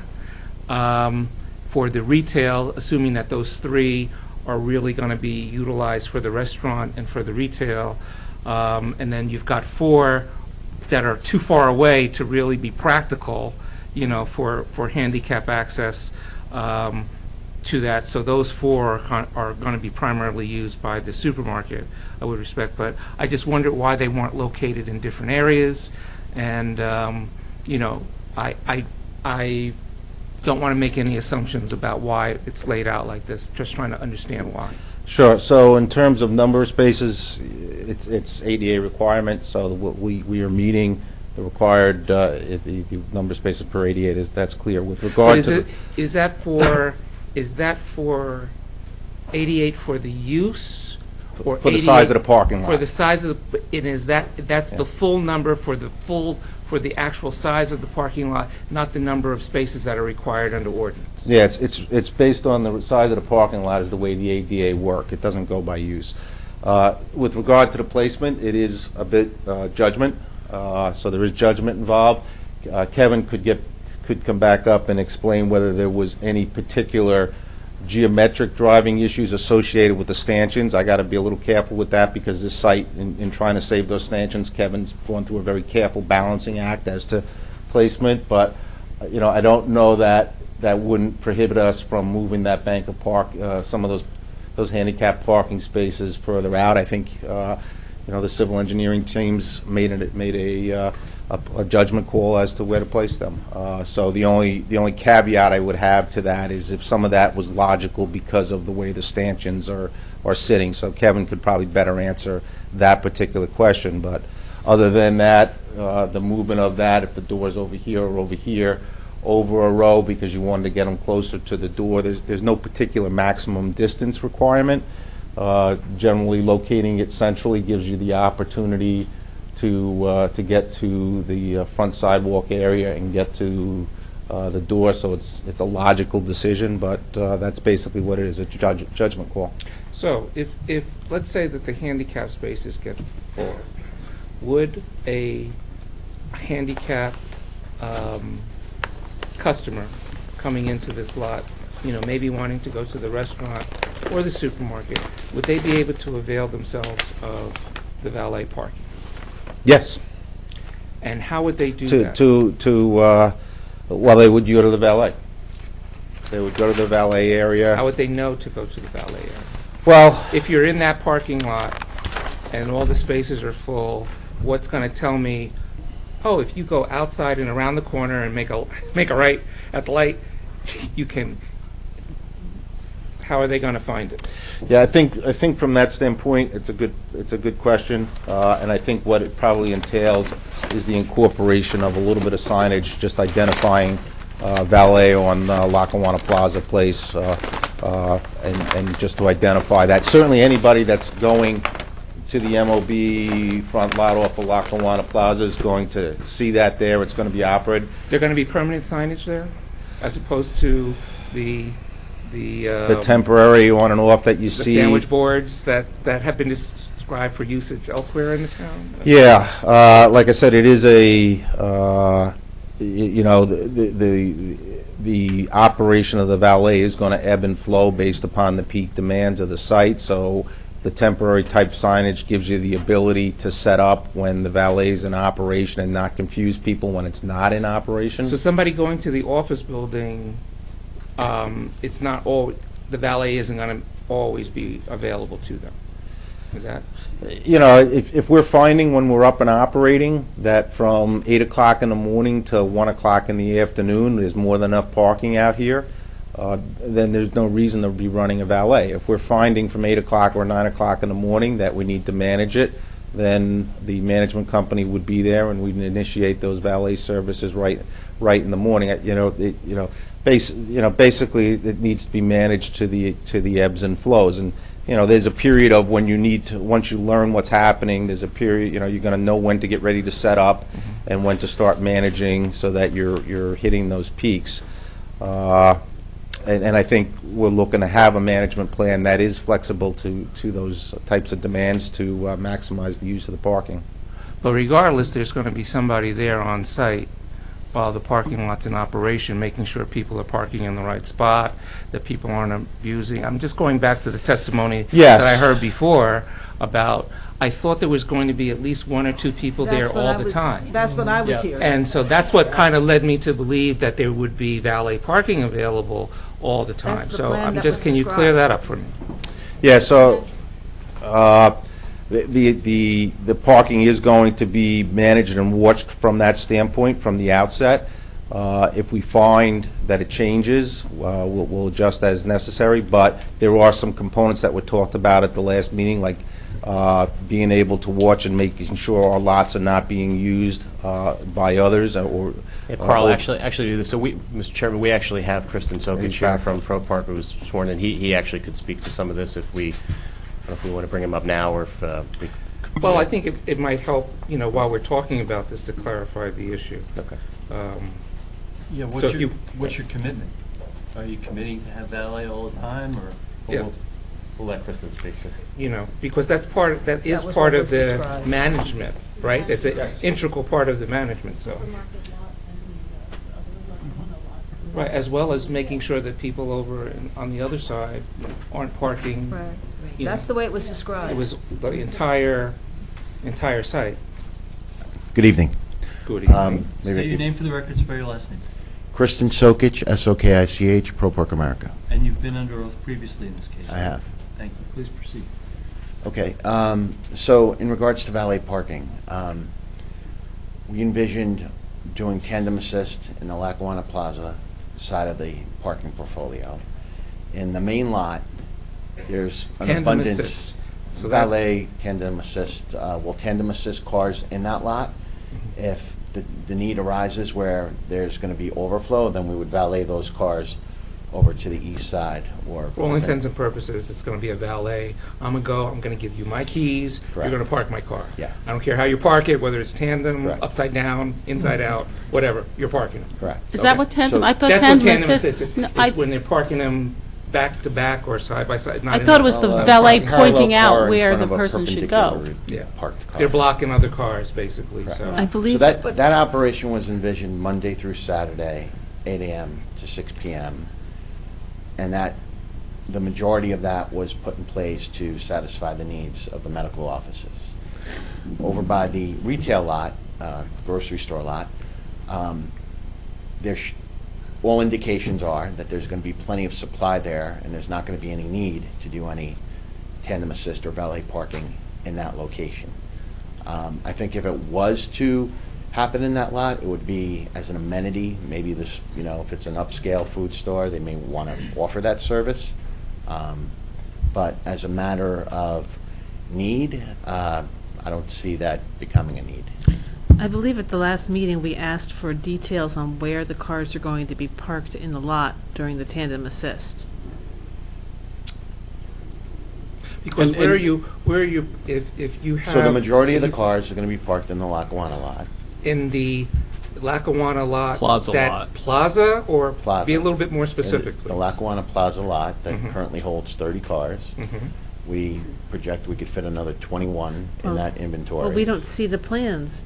That's what we asked for. Right, I mean- How are you going to fit those 21, and where are they going to be located? And not only that, how are you going to park those, move them around that area? That's a small lot, you're going to have Sure. 51 cars in there, and Yeah, where are you yeah. going, where are you And going we to move asked them, for onto that. the street, Okay, or? so And then you were talking about, I believe, about when you park, if you have to valet the car out of that area. Correct. Where are you going now with that car? All the way over to the apartment side, or are you going into the So, supermarket lot?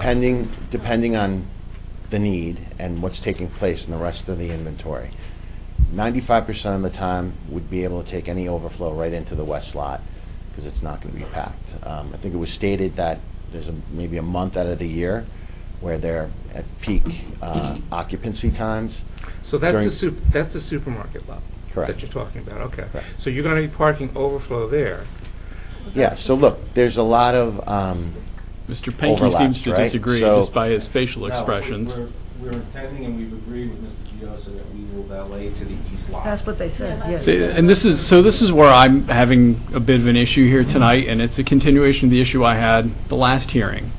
We've got documents that say different things, testimony that says different things.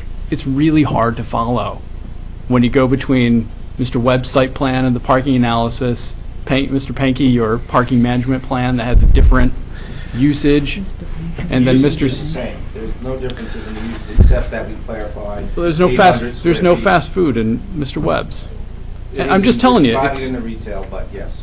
It's the details. It's hard It's the for us to details follow, that are and not we see lining up things that all are the way. incongruous, and then Mr. Sokich is So testifying to something different. And they than were what being you're told, saying. well, it was in the plan, so And you I'm should have just- known it. I'm really struggling to understand this, and I find it hard to believe that you're coming back here with a full set of new plans that aren't synchronized. the attendant assist component of this is only envisioned during the day, Monday through Saturday. Which, by the way, is not even included in the parking management plan. It's part of the valet. That's basically, as we said, the valet. But I it's just- see, I. Is that in maybe writing? that's But you're a term saying- of art, right, to but me, again- valet is No, it just full says valet. valet. It's not, we're going to park assist in the Lackawanna Plaza lot. I think of valet, and I think valet, it's kind of like, as you said, it would be going over to the east lot. That's what they said. Right. And this is where I'm struggling to put all this together. The parking management plan. basing what testimony was given last go It's a combination of using the Lackawanna lot to the extent that it can be parked over and above the number of spaces in there, as well as the east lot. Those two will be managed through valet operations to maximize the parking in the Lackawanna lot, and then when that is insufficient, to move the vehicles into the east lot. Then where, That is how you, where are these 21 extra spaces in front of the office building, or are they going to be valeted elsewhere? They're not going to be valeted elsewhere. They're So- parked. So we're So- going to have 50 cars Parallel. parked? In the drive aisle, in the drive aisles, basically. Yes. That's where the Correct, in the cars will be. drive aisle. In the drive aisles. And it'll be managed by people, by employees moving the cars, right? So my apologies. I think something did slip through the cracks, which is what Janice is identifying. There was a request to Because we've been provide- going after other applicants who have parked their cars inconsistent with the approved site plan. Mm-hmm. And I guess they're doing informal tandem assist parking, but if you have a site plan that shows this is where you're going to park, you can't then, fill in all the drive aisles with cars. And We're we can't gonna provide- consider their testimonies independently. They have Yeah. to match. That's exactly. Exactly. And the same thing goes for what you were talking about earlier when you're figuring out things as opposed as square footage or for number of seats. Pick one and go with it, because otherwise, again, we got a ton of information here that we're trying to keep straight, and it's a moving target. And I think there was a suggestion at the last hearing, and I know you weren't here, Mr. Penke, about it seemed odd to have the tandem assist, or however you want to call it, in front of all the retail right on Lackawanna Plaza. And I thought Mr. Desario said he was going to kind of reevaluate that and maybe look into it. And going back to what I asked earlier, is there going to be valet parking assist for the supermarket parking lot if somebody needs it, if a handicapped person needs it because the 7 spaces are filled up because 4 people are in the supermarket and 3 people are in the restaurant, or if an elderly person comes in and the only spaces are out by Bloomfield Avenue and the elderly person might, feel burdened by having to walk their groceries all the way out there, would they be able to say, oh, well, there's people parking cars there, and I can just cut through this nice pedestrian access that goes from there and here? Couldn't I go in there? If they're doing that, couldn't I have them valet? And I don't know whether was planning on being a charge for it or not. It's whatever the tenant wants to do, but it's the idea of being able to accommodate the public. If everything was equal here, there would be no need to do any valet. But it's not. It's not so equal. We won't even go there. So the valet has been positioned in the Lackawanna Plaza lot because that's where the pinch point is. If there's a handicap issue in front of the grocery store, it's to the grocery store's benefit to take some regular spaces and turn them into handicap. So we're meeting the requirement right now. But they just can't turn regular spaces into handicap because you decrease the number of spaces, because handicap spaces require more, they require extra space for the... They do, So you can't, so it's not a point of, you could designate, you could say, well, if you can't park here, we're going to reserve something, but it's not turning them into handicap spaces. And again, we're talking here about a management plan. That's what we're trying to understand, how this management plan is going to work on this site where there's a deficit of required parking. We're going to obviously try to cohesively take all of these comments and address it holistically so that hopefully this makes sense. Thank you. As a thought, maybe it's a good idea to put the valet plan, attach it as a sheet to your site plan. Just highlight in a different color where the parking is and put notes on it that say how you're going to operate. Here's where the cars will be stored for valet parking. And the motion of how you'll move the cars around, whether you're going to be using that public street for parking the cars when you're trying to maneuver the 51 cars around. There's no way, clearly. You have to go out into the street. And there's 5 parking spots there. They're going to be taking up those parking spots to maneuver their cars. I mean, and there's viable businesses across the street already. So. And again, we're just trying to understand how this is all working together. And we're a little confused on the details. We get it that you're gonna manage it. You're gonna have people there doing something at certain times, and they're gonna move the cars from here to over there. But we need to understand, exactly how that works. I understand your need to understand, and I think working with Tom that we'll be able to provide you visualization. I mean, my concern, and I've said this before with the tandem assist, is that they're parked in ways that completely ignore the striping in the parking lots. I've seen them parked on top of our sidewalks. If you go to any restaurant that does valet parking, they're traditionally stacked parking cars, one in front of the other, 2, 3, and 4 deep. I can see how tandem how assist is actually a lesser burden. I can see how that could work.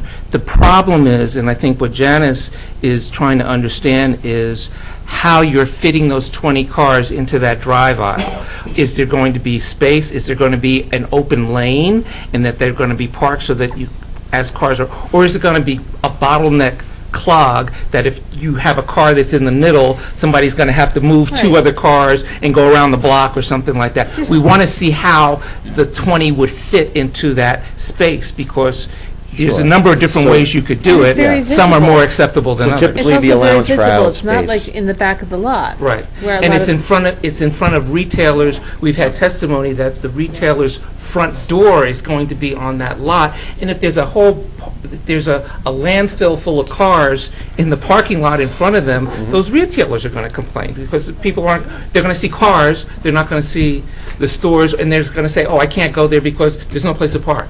True. Right. Well, I And know in then our this- preliminary look at this, we weren't planning on parking cars right in front of the doors. But you have These are gonna be parking stacked in spaces in front front of of the other doors. stalls. You have parking spaces in front of the doors. Correct. And you're talking about parking cars behind the parking spaces, so theoretically, based on what you said, they could be there. If you're not planning to put them there, how would we know that? Unless you showed us. So we will. Yeah. We So can show you. that's the point. Kristen, yeah, we'll obviously have to revisit this, Yeah. and I think it'll maybe help when we have visuals to.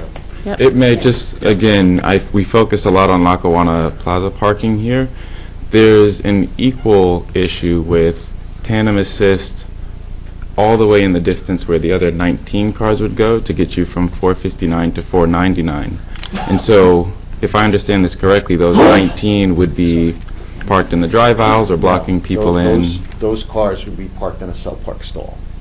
They wouldn't be in the aisle. Then how, I'm missing, and again, So you're going to have empty inventory on the east side, which doesn't necessitate parking a car in the aisle. You're anticipating says in- shared park. He's anticipating shared parking, where the people who live in the apartment building have their cars out at work, so they'll use their spaces, whatever's available.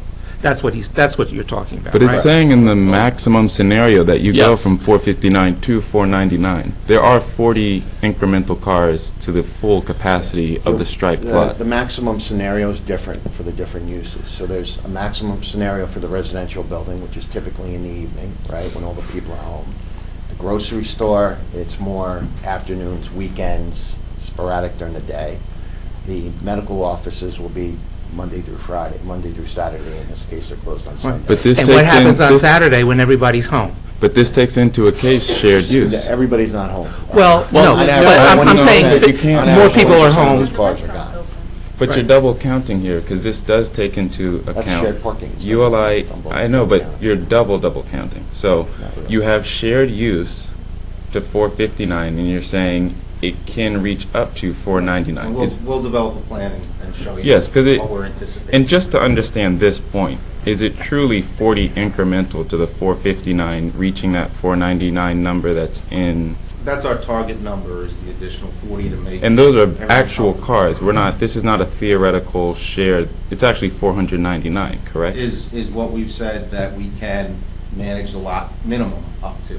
And that's the only point that I'm trying to clarify Yes. here, because we focused a lot on the 21 cars in the Lackawanna Plaza lot, Right. but there still would be 19. And again, if it's not 499, it's 479, 480, that's fine, and we can take that into Right. account.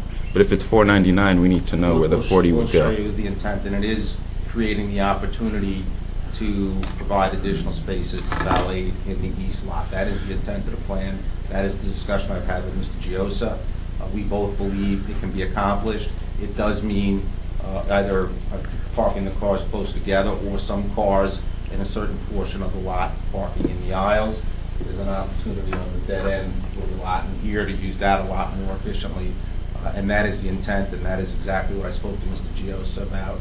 And we believe it can work, and we'll show that to the board. And yes, it will include elements of lane blockages and so forth. But that is typical to when you go into a valet type scenario. I think it's okay if it's in a hidden area, but if it's right up front in the downtown area, I think that's where it causes a cluttered appearance that detracts from the area. I don't know how the rest of the board thinks, but. Well, I'm concerned about the cluttered appearance, and I'm Same. concerned about the idea that there's a possibility that the choice of where to valet park the cars from the medical building and the restaurant are in the west lot, because of my understanding in previous testimony was that those cars were going to be parked on the east lot, along with the people who were employees and whatever. I do fear that the idea of convenience for the driver of stopping in the west lot is going to leave that lot pretty full when people are looking for parking spaces to go to the supermarket or somewhere else. People who are not going to have a valet service. I'm uncomfortable with the notion that the west lot is the one where you're going to park the cars that are being valet parked. Right, the target lot, the pinch point, as Mr. Socha said, is the westernmost, the Lackawanna lot, what I would refer to as the Lackawanna lot. That is where we need to maximize our parking, operate our valet operations, and then the available spaces and opportunities to maximize additional capacity in the east lot. We believe that the 199 space lot does not need to be managed from that standpoint. It wouldn't be managed from that standpoint. So it is the Lackawanna lot and the east lot. where That we conflicts would with the testimony of your parking consultant here, the parking provider, who said that the cars would be parked in the west lot if there were spaces there, and I'm concerned that that should not be where the cars are parked. I'd like to be consistent, that there's a commitment not to park the valet cars in the west lot, that they would definitely go to the east To lot. be clear, that when you're referring to the west lot, you're referring to the 199 space lot. Right, that we will not take cars that are being valet parked and put them in that lot. They'll go to the east lot. That is the intention, and that is the conversation I've had with Mr. Giosa. To your point, though, if the main lot by the grocery store is at 90% capacity, we're not going to want to park the cars in that lot because we know it's close to capacity, and just by nature, we're going to want to take them to the east lot because we know there's always space there. 90% of the time, 11 out of the 12 months a year, not going to be an issue. So you're really talking about 1 month out of the year. If the where supermarket we is have to doing do well, this- people would like to drive up and see that there's a place to park. They'd like to visually know when they drive up it's a place to park. And I think also, Carol, that she also doesn't want the valet parking to contribute to that lot reaching its 90% That's precisely what I'm capacity. after. But as the management company overseeing it, that's our job, to make sure that it doesn't get to that point. So we wouldn't be creating a problem for ourselves. We would facilitate moving those cars to the east lot when needed, and if it makes sense 10 out of, or 11 months out of the year to park them in the west lot, because it's actually a lot more convenient, why wouldn't we do that? It doesn't make operational sense. That would be nice to have in the parking management plan. Like, I think the way you explain it makes sense, but having it written out so that it had those kind of ideas or goals, that'd be really helpful for everybody here. And those details, so when somebody complains, we can Exactly. pull open And the management plan and say, this is what was Yes. proposed. And if it's possible that we could get an illustration of how the cars... And that too. Or the little boxes, how the little boxes line up in the drive aisle or We'll wherever provide. they're going to be stacked, so that, we can get an idea of how congested it's going to be in any one given area. We'll provide. And the only technical question, so we discussed ULI extensively in the previous meeting. How often is it updated, though? Is it just annual? How recent are those ratios, calculations? Well, the ITE data is, the parking data is in its 4th edition. The ULI, I try to get the data back, early 2000s. I know it's in an update mode again right now, but it's not available yet. Okay, and I just wondered by It's decade, not by periodic. year per se, but just making sure it's, and this It's goes still back. representative of the industry. Everyone refers to it. I know Mr. Giosa uses that as a base. He's also created his own numbers in some cases, but I think if you look at the calculations based on the ULI and some of the stuff from your consultant, we're basically getting to the same general number. Yeah, no, we're close. The only reason I had asked was also going back to Ms. Lautman's comment earlier around the flexibility that this space would have to accommodate individuals taking different modes of transportation. So there's only space for a couple of cars in the front of the restaurant now.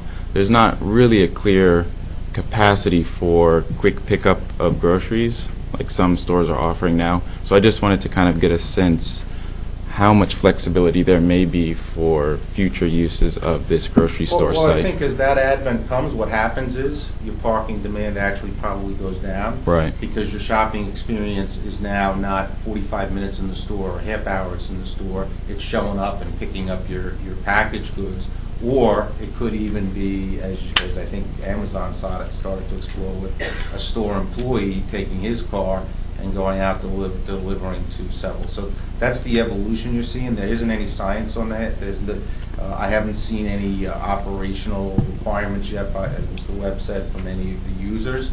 But the expectation is with that type of change, the parking turnover becomes quicker and your overall demand will likely go down. And that was the direction I was thinking of it, actually. So not saying that additional parking, but that it could be an overestimate if the number is from 2003 or 2004. Yeah, it's based upon, it doesn't affect this changing world. Everybody's quicker and Right, out yeah. quicker. Hey, Target's advertising, you can order online, go park in front of, they'll bring the groceries out, put them in your car, and you're on your way, you know? Yes. So, Yeah, and what you'll see is, you know, how that's being addressed is, and you'll see it like some of the restaurants some have of the it where you- restaurants is what I was going to. You'll see the Yeah. 5 spaces right outside the side door. Right. Take out only or Right. quick pickup, and those spaces are churning a lot quicker and reducing the demand. And just in terms of numbers driving, just on page 2 of your parking study, you have number 1 there, the 4th line down. You say accordingly, the residential supply requirement is calculated to be 70% of the ULI recommended 254. Do you see that? Yes. That doesn't jive with the number that's on your plan here. That's CSO02. It says there's 291. On the site plan, that's straight from your ordinances. That's not from ULI, it's not from the data. So they shouldn't jive. Yeah, Ah. they won't jive, because what Mr. Webb did is just went straight through your ordinances, and that parking table there is as if, you know, and that's part of the problem, because your ordinances are for the entire town, whether it's in the downtown area or if it was in the outside area, and a lot of your ordinances are consistent with statewide ordinances and would be applicable in Hunterdon County and Cape May Township. They're very high standards, so. But that calculation doesn't reflect the parking management plan, which are based upon the more ULI standards and ITE data and the shared parking concepts. But you do need to know what your ordinance requires so you know what you're granting the variances from. Thank you. I have a question. If the user did have delivery vans that they use to do a home delivery service, where would you suggest that they park those delivery vans? Well, I mean, that's a presumption. I don't know that we're seeing that yet, but they would, they would just take a parking space. Are they usually located near a store entrance for easy loading? When I've seen it, and I can tell you where I've seen it, McCaffrey's down in Princeton and West Windsor. I think they have a delivery van, and it's just it's a car. It's a typical van. And they take the food in and out the front door like everybody else, and I think they just park it way remote out from. So they would probably, in this instance, they would probably park them right next to Bloomfield Avenue. You'd put it toward the outer portion of the. Can I chime in on that? Go ahead. I work with Fresh Direct in the city, and Well, it's all a their completely delivery different business trucks model. are parked off-site. Well, they have a different business model, Fresh Direct. They have. Delivery service. Yeah, they don't. They have a warehouse. They don't have a grocery store. Understood. Yeah. But they don't park by the location. Everything's off-site. well, I think I'm what we would imagine is that the delivery trucks, when they're not in use, wouldn't be parked in front of the door. They would be parked in a remote portion of the parking lot, and then when it was time to make a delivery, then they pull it up to the door, load it, and head out. I guess you know. the reason I But- raised it is it'd probably be the most likely location would be right next to Bloomfield Avenue, right? So what you would be seeing as you walk by would probably be the delivery trucks. So you're suggesting that perhaps we should say they should be in the east lot someplace buried away? I'm just thinking of. It's a presumption that they have them too. I mean, that's. Right. Or it's not the model that Kristen just talked about. Or maybe along Grove Street where the elevation changes so The that they're reason shielded. I said that is Yeah. because I think Parking maybe right the along board there. should consider, if delivery trucks are stored somewhere on the site, is there a preferred location? Yeah. And I think, John, I think that's probably the best location, because I don't think I'd want to see them right on Bloomfield Avenue. 'Cause Right. I it'd would be right agree. in your face. Right, unless they were really nice. Yeah, often I'll see them parked up where you can see them from the street as advertised. Right. Well, that's why I was Yes, that's concerned. true. Yes. That's It's a right. whole new form of Yeah. signage. It's Especially the Signage. catering trucks. It's more- It's not just food delivery, it's catering. They deliver catering Right. as well. It's billboards. Mhm. Yep, it's Right, billboard. right. So, I mean, it's another consideration I would like in the parking management plan. If delivery trucks are stored on site, I think that have them stored near the Grove Street overpass where they're not quite so obtrusive might be a good idea.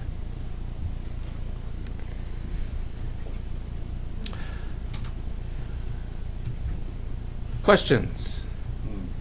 You didn't have any more direct questions, did you? No, I think we got it. Okay. Does anybody on the board have any other questions? I just had one. Mr. Penke, can you talk a little bit about what you would see would be the average demand? Because I know we talk a lot about December holiday timeframe. Mr. DeSario spent a lot of time on that. But could you talk just a little bit about what you see would be a say, more normal month for demand and how that might look in terms of parking capacity and how full the lots would be? Yeah, so if you look through the appendices of the parking analysis, you'll see the December peak. So the December was peaking at its both on a weekday and a weekend by at least 40 to 50 vehicles more on the peak hour on the peak periods than the rest of the season. So it's on a 499 space lot, you're looking at what 10%, a little bit more than 10% lower through the year. So December can spike by that much.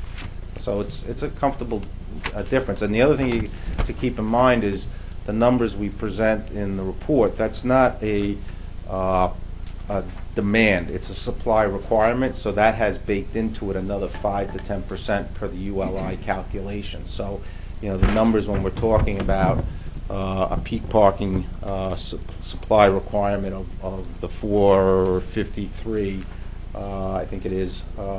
That's the supply requirement. The actual demand is below that. So the figure in the back of the report that says parking demand is not demand? Yeah, it's actually got baked into it a excess requirement. So the ULI automatically bakes in a cushion, so to speak, so that you're providing the right supply. Because if you're using these numbers to provide the supply, you want to make sure you have comfortable search pattern. You're not looking for the last space. So there's that little bit of a cushion baked into the calculations. I did read that, so I didn't realize that when it said demand in the back that it also accounted for. It's used interchangeably. You can see how it might be a little confusing to folks that aren't traffic and parking engineers. So the expectation is that the numbers were the actual usage, the actual demand would be lower Would be than lower, the figure. correct. But that's the way you want to design a lot. Right, no, understood. But what would it be lower by, 10%? It's the cushion that's in the numbers is someplace between 5 to 10%. So in the low end, say it's 5%, and you want to do that because you don't want that car searching for that Right, last space. right. So that's why you set it that way. Other questions? Any questions from the public with regard to the testimony about the parking and the management of it? Mr. Giosa, any comments?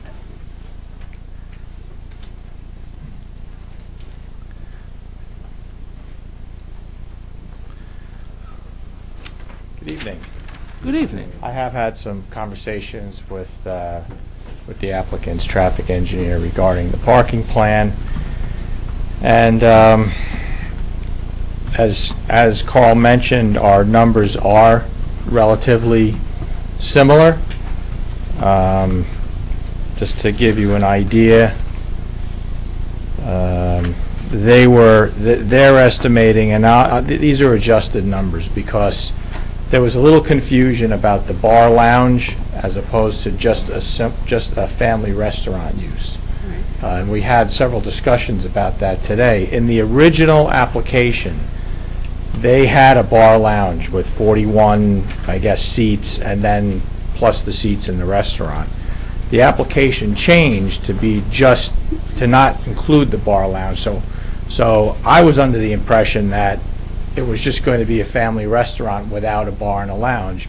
But I learned today that there is going to be a bar and a lounge still in there. So using the adjusted numbers with a bar and a lounge, I've estimated that with a bar and a lounge, there'll be an extra 14 spots that would be required during peak periods. So are you looking at, this would change? Yeah, these numbers would shift as a result of So to that. be specific, from what I think I read in the parking management plan, they were estimating 439 would be the, it wasn't demand, but whatever the other term that I heard was. Yeah, I think their number was there's a lot of different periods that Tell me about it. look at. Let me see which one I'm referring to, just so I can be very clear on this. Okay. This was the weekday, month-by-month estimated parking demand, I thought was 439 was the peak. Well, the chart is on page 17 of the PDF, but I think I totaled up the number from the table that was earlier in the report.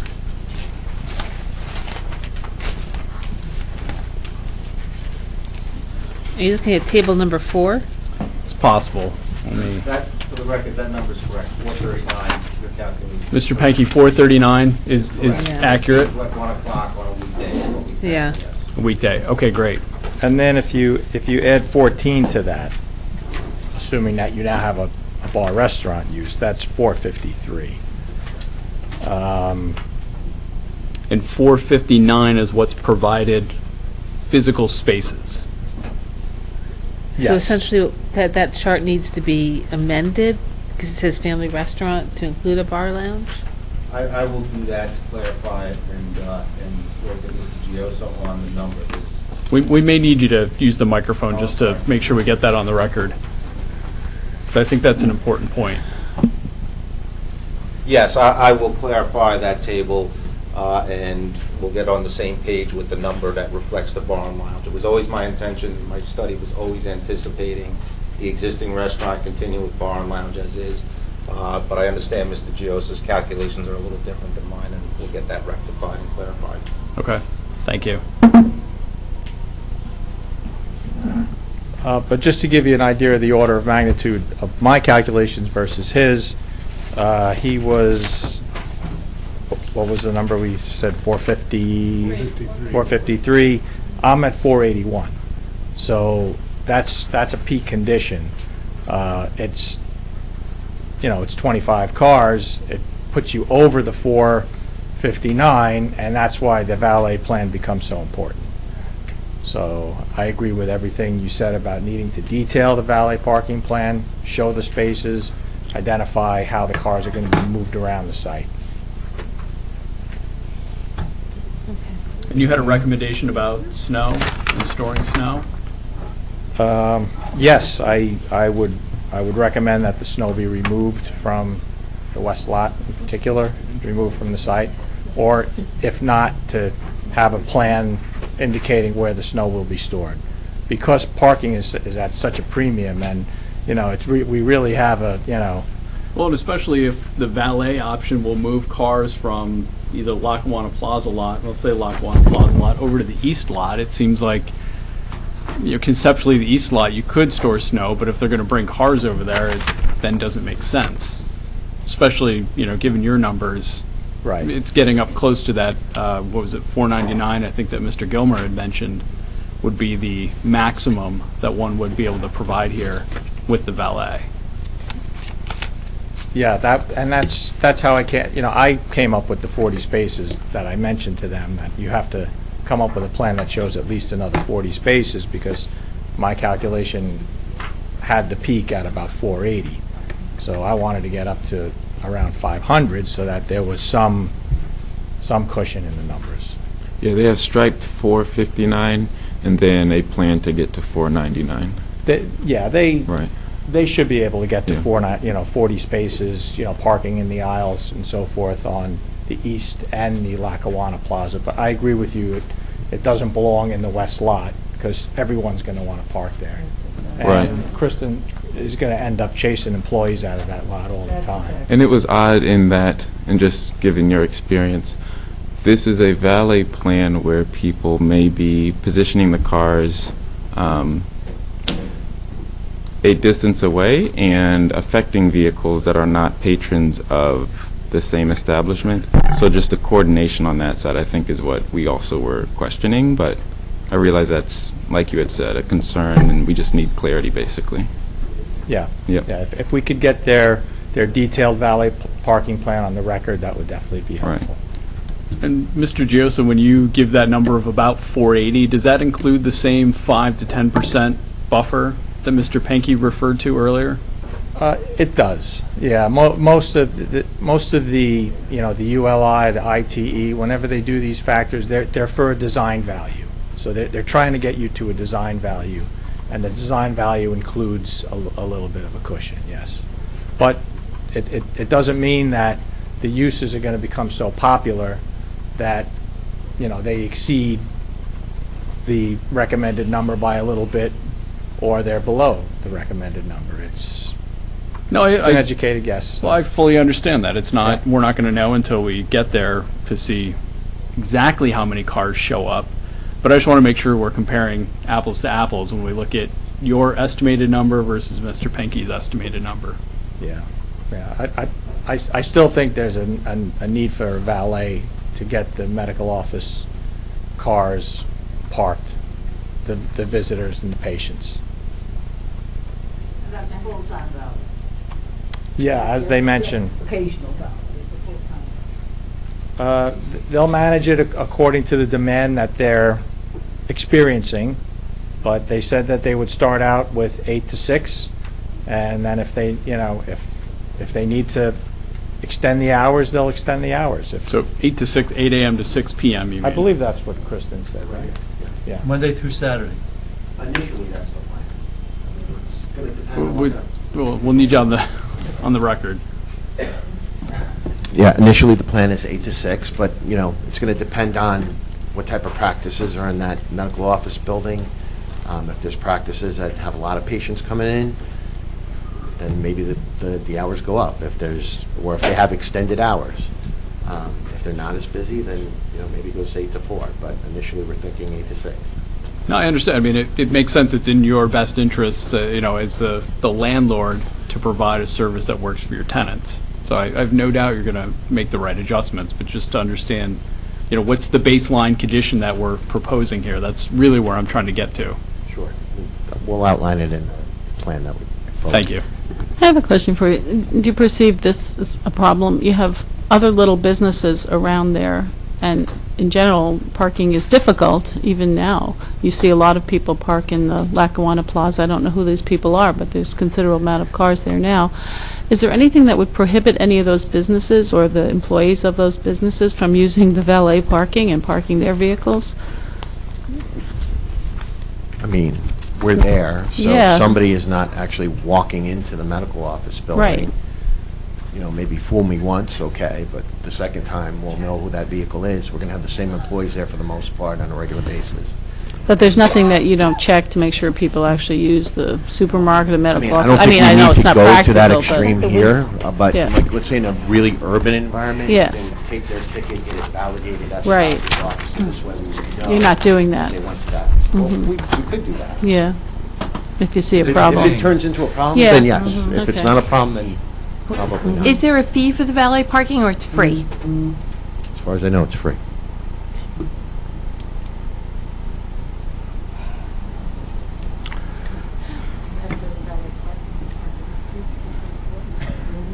Any other questions?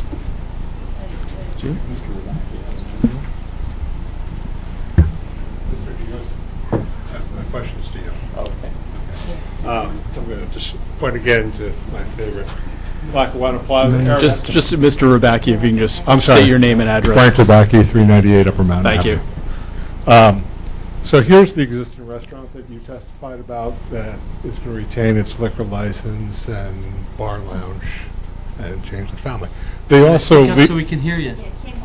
I'm sorry. So this is the existing restaurant that testimony tonight was they were going to continue to use their bar lounge aspect, and this is this area here. But the restaurant also leases an additional 1,600 space or so, maybe it's 1,800, I don't know, in the retail space. Did you take that into account in your additional 14? I used the square footage that was in Langen's report. Okay, so you didn't take that into account. Okay. Yeah.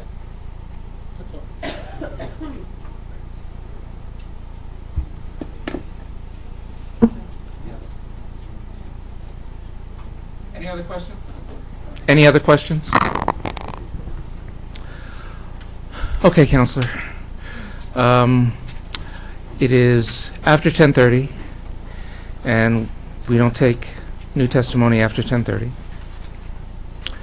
Our next meeting is November... Mr. Chairman, so I know you don't take new testimony after 10:30, and I'll make a quick request. We had Mr. Stoller who wanted to say a few words for a couple of minutes, and then after that, Mr. Stevie. So I understand maybe we don't get Mr. Stevie, but if Mr. Stoller is a couple minutes, is it possible we could squeeze him in? Is it testimony, or is this flavor or background similar to what you started us off with? Because if this is not testimony, then, you know, it's late. I think we've heard a lot to adjust. You know, and if this is not evidence that we're going to be considering in this hearing, then I would rather not. It's been a long day. Understood, Mr. Chairman. You know what? I think we can wait till next hearing. Our next... Well, the next date that is available is November 5th. I have no applications right now for that night. That means we're going to be still I believe we could do November 5th, although maybe not the age. I guess I would respectfully request if there could be some leniency on submitting updated information to the board, only because three days may be a little tight. I don't think it's fair to the board professionals or the board members to have the time to review the revised plans. The date after that is November 26th. Well, what we could do is we could continue with the 5th, because we do have other witnesses, and perhaps address those on the 5th, and I guess see how we go. Just out of curiosity for management, what other witnesses do you have? So we have Mr. Stoller, Mr. Stevie to conclude the architecture. We have Sean Moronsky from Langen Engineering on the planning testimony, which is probably the most significant amount of time. And then I apologize, I can't remember if Mr. Webb needs to... Actually, I can't remember if Mr. Webb... I think he might have a minor... New lighting plan, I believe, and so might have been a couple other items in there. And then, of course, we're going to have to get back to parking. But I think there's ample things that we could address on the 5th. It sounds like it. Yeah. Okay. Another couple of months. Well, the next meeting after that is... I think we have 2 applications. So we're continued to the 5th then? Yeah, thank you, Mr. All right, and no further notice. And Janice, the next one will be when? November 5th. And then after that? It's 26th November is the next. 26th. It's the next meeting, but we do Right. have 2 applications. No. No? Did you? I have 2 meetings in November that are available for this application, November 5th and November 26th. I have 2 applications already for December 3rd. Okay. So is it, while we're here and while we're talking about it, because of the holiday, is that, can we get stuff done on the 26th? I mean, I'm around. I'm not here, but I'll listen to the testimony. Oh, wait a minute, that's Thanksgiving. Right. It's the Monday after Thanksgiving. Monday after Thanksgiving. Does that present a problem for you? It doesn't present a problem for us. Okay. All right, then we'll plan on those next 2 meetings then. Right. Excuse me? Just one comment on scheduling very quickly. I'll be brief. I'll be off the record. We've been going through this for 9 months. You're going to schedule a rebuttal time For the Monday after Thanksgiving?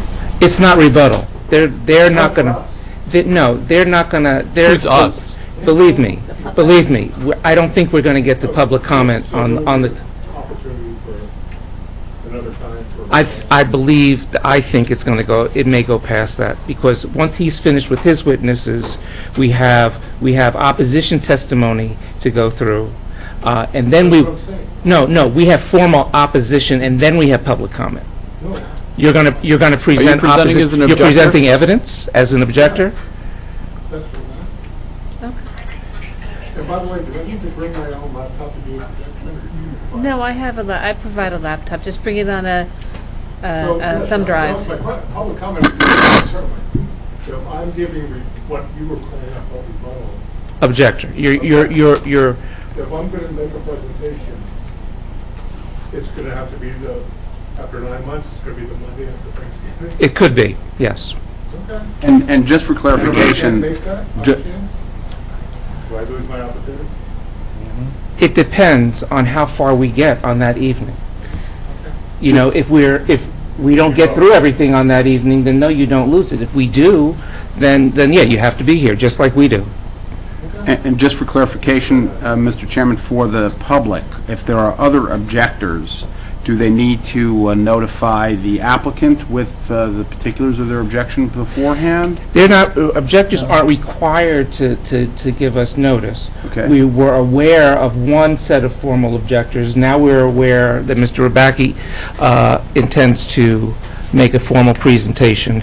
And I would say if it would be helpful if, for us, for planning purposes, if we could understand if there were others who wish to lodge formal objections to this also, so that everybody involved, you know, will know. So And the distinction... There's no in that- formal notice, but we're just asking. The distinction in that is that if they're just going to get up and comment and be negative about the case, that's just normal. No, you've got to present some, comment. right, you've got to present present some evidence, and I do mean evidence beyond opinion evidence. You know, if you're going to testify as an architect, and you're going to want to be qualified as an expert, and then present testimony as an expert, and then you'll be subject to cross-examination as an expert, that you could do. But if, just as a citizen saying, I don't like this because of X, Y, and Z, that's public comment. Okay, and where I'm asking is where do I fit as far as the middle ground? Because before you said that I'm not, as the applicant said, I'm not an expert. No, but if you're introducing, I've had cases where the next door neighbor introduces a couple of critical pictures that the board didn't see because the applicant didn't show it. You're not an expert witness, but you're a lay witness introducing evidence. And if you're Reviewed by design professionals. That's a problem. A design professional Then it has hasn't to. been reviewed by professionals. No, but. if you want to present it as reviewed by a professional, then that professional needs to testify about it. Yes. If you're presenting and you say this is based on this book or this treatise or this, you know, the Constitution says this or that or the other, you know, that's evidence. You're relying on a third learned party. You're not relying on your own personal opinion. That's Just chip this in because I think he needs to hear it. Newspaper articles, things from the internet, that they can't be cross-examined, so that's not really good evidence. I understand, but Okay. as long as it's factual, as long as it's an exhibit, and as long as I testify truthfully and subject myself to cross-examination, I'm good, right? yes. I think so, but I'll have to listen to you speaking and make that determination as we go. I've been, so I'm just And of reserving course- my rights. Right, and of course, the applicant has the right to object, as it not being, you know, as it not being credible or valid or whatever. That And that you're- happens sometimes. yes. I'll say, provide the pictures to the attorney, you'll provide the pictures, maybe he has an objection or something like that. No, the Well, last time he objected, he incorporated my information in his parking report. All right. sometimes we win, you know? Janice, I have a question. Do we have a meeting on the 29th of October? We canceled No, that. that's canceled. Okay, that's canceled, yeah. So the next meeting is the 5th. Correct. Yes, it is. Okay. All right, we will see you on the 5th. Yeah. that Thank you, was- Mr. Chairman. Thank you, everyone.